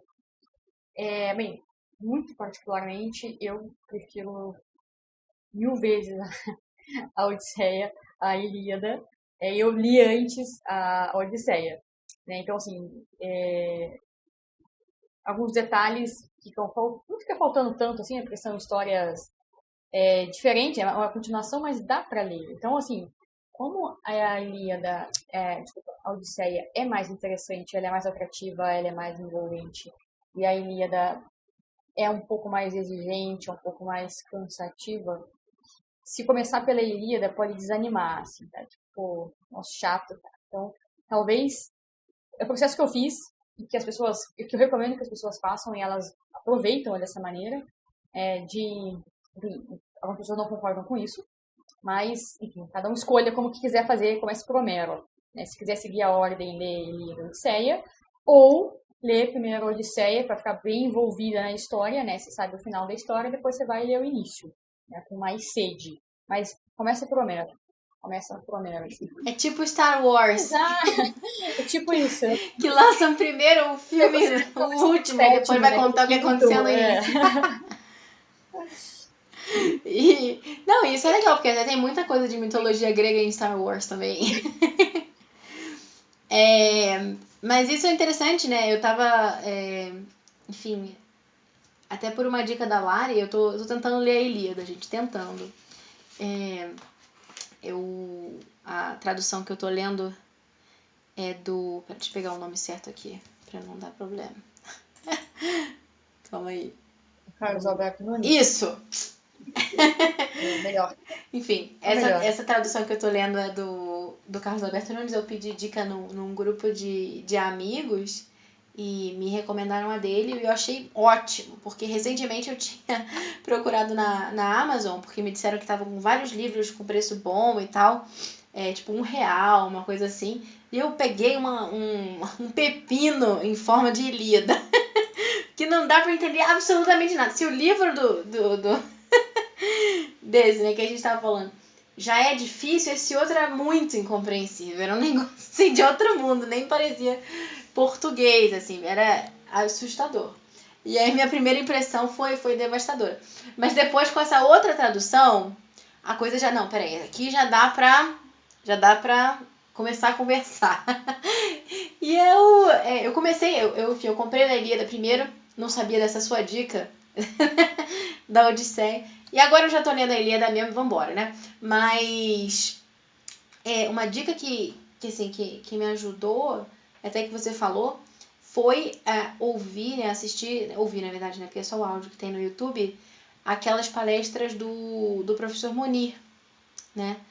Porque, e assim, eu até dei uma fuçada no site dele, ele tem um resumo também lá, acho que são umas 80 páginas da Ilíada, que é o que ele usa durante essas aulas. São 2 vídeos, tem mais ou menos 2 horas cada um, então tipo 4 horas de aula falando da Ilíada, e que ele vai dando um panorama que fica muito mais fácil de você entender tanto a questão do vocabulário quanto o contexto do que está acontecendo ali. Porque só, assim, se baseando né, no verso e tal, né, a gente que não tem a manha ainda da coisa, que não está muito familiarizado com os termos, a gente não consegue entender do que se trata. Né? Depois que alguém nos explica o que é aquele negócio, aí quando a gente vai ler os versos, tá, entendeu? Aí, entendi. A coisa faz um pouco mais sentido. Porque é como se a gente tivesse um professor ali com a gente nos orientando, né? Uma outra possibilidade também é um pouco você ler em paralelo uma versão em prosa. Eu acho que pode ajudar. Porque aí você tem uma ideia do todo, tipo, você sabe o que está acontecendo, e aí você vai pro verso e vai encontrando ali, claro que vai precisar sanar uma dúvida de vocabulário ou outra, mas ajuda, assim, você se sente mais preparado, assim, pelo menos acontece comigo. Então, mas muito legal. Uma vez eu fiquei impactada que eu estava assistindo uma aula desse Andrew Carnegie que eu estava falando, e que ele falou, né, que ele procurava ler todo dia Homero. Pelo menos um pouco, né? O homem já deve ter lido várias vezes, né? Do início ao fim, tudo. Mas ele procurava ler todo dia. Então, Sim, fiquei bem impressionada. cada vez que você lê, você aprende uma coisa nova, assim, você se atenta a uma coisa, né? Então, uma coisa que pode ajudar também é ler algum livro de introdução à mitologia, Uhum. né? A cultura grega. Depois eu posso passar para a Bárbara para ela colocar aí como indicação também, né? Porque aí já entra no universo, já lê o que tá acontecendo, tal, e quando você lê, você já se entende, né? Você está situada. Mas de fato, essas aulas do professor José Molinassi, tem várias sobre vários outros livros, são realmente muito esclarecedoras, muito. Então, você não tem essa de ter spoiler, quase que não tem spoiler. Você já sabe o final, assim, né? Então, o negócio é você aproveitar o caminho, né, e tirar daí as lições, né? Então, não se preocupar em saber qual vai ser, assistir uma aula antes de saber o que acontece, porque não é nenhuma surpresa, né? Justamente é aproveitar o caminho. Sim, certamente.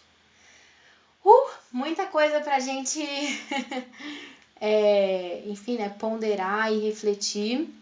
Eu acho que foi uma entrevista, assim, né, o nosso bate-papo, uma conversa muito boa. Eu acho que a gente já deu bastante material pro pessoal aí cavar ainda mais, né, encontrando esses tesouros. A gente já deu o mapa da mina. E queria te agradecer em nome dos ouvintes do Pod Clássica. Quero. Quase 2 horas aqui, meu gravador tá apontando aí 1h50 e pouco de gravação. E, enfim, né? Com certeza vai ajudar muita gente. E muito obrigada por, mais uma vez, né, ter se disponibilizado, realmente se debruçar sobre esse assunto, que é algo que realmente acho que faz muita diferença e que tem muita gente muito perdida, assim, né, nesse sentido de ir tateando o caminho, né? A gente se sente, às vezes, tão enganado olhando para a nossa própria formação, né? A gente percebe tantas lacunas que a gente, às vezes, fica um pouco sem saber, né? E agora? Para onde eu vou? E, enfim, são muitas vozes que se levantam, né, no meio dessa confusão toda e que, às vezes, a gente fica ainda mais perdido. Mas, enfim, né? Acho que a gente seguir essa grande tradição, né, dos cristãos que sempre leram e nos deram esse modelo, né, esse exemplo de como ler, né, acho que é o principal nesse momento. Então, peço para você deixar aí um recado final, dizer onde que as pessoas podem te encontrar, nas redes sociais, fala um pouco mais sobre os seus cursos, os trabalhos que você tem desenvolvido, para que o pessoal possa conhecer mais também. E, enfim, né, não precisa esperar mais um ano aí para ouvir sua voz aqui no Pod Clássica, mas possa ir também por conta própria atrás da professora. Eu queria agradecer de novo o convite. Eu fiquei realmente muito feliz e muito honrada participar aqui do podcast, que é o Pod Clássica, né? Que é muito, muito legal, sempre muito, muito enriquecedor. Bem, agora eu estou mais ativa no Instagram. Lá eu tenho feito lives sobre assuntos filosóficos toda segunda e quarta, às 13 horas. Então é nóbrega.lari, pode procurar lá, seguir. Eu tenho um curso online sobre o Ortega y Gasset e a Rebelião das Massas. Eu dou aula também, aulas particulares, né, uma espécie de mentoria, tutoria também, de acordo com a necessidade das pessoas, né, algum assunto, alguma questão, também tenho trabalhado com isso. E estou aí trabalhando para o lançamento de alguns cursos aí de antropologia que serão lançados em algum tempo também, para ajudar o pessoal aí, que a necessidade está bastante grande, assim, as pessoas estão com muitas dúvidas. Então, eu também estou trabalhando nesses cursos aí que eu vou lançar. Muito bem, então uma alegria. Enfim, né, cada vez mais pessoas, né, a gente precisa, né, transformar essa intelectualidade brasileira, dar um up. Enfim, né, um pouco afogar o mal com abundância de bem, né, Lari? Muito bem, então muito obrigada mais uma vez e as portas estão abertas. E até a próxima. Até a próxima. Obrigadão.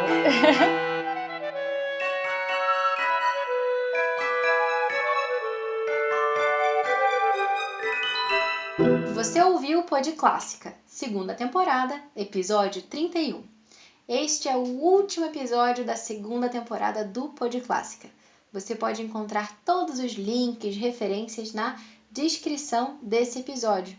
Não deixe de nos avaliar também onde você escuta os seus podcasts, seja no iTunes, no Spotify, no SoundCloud.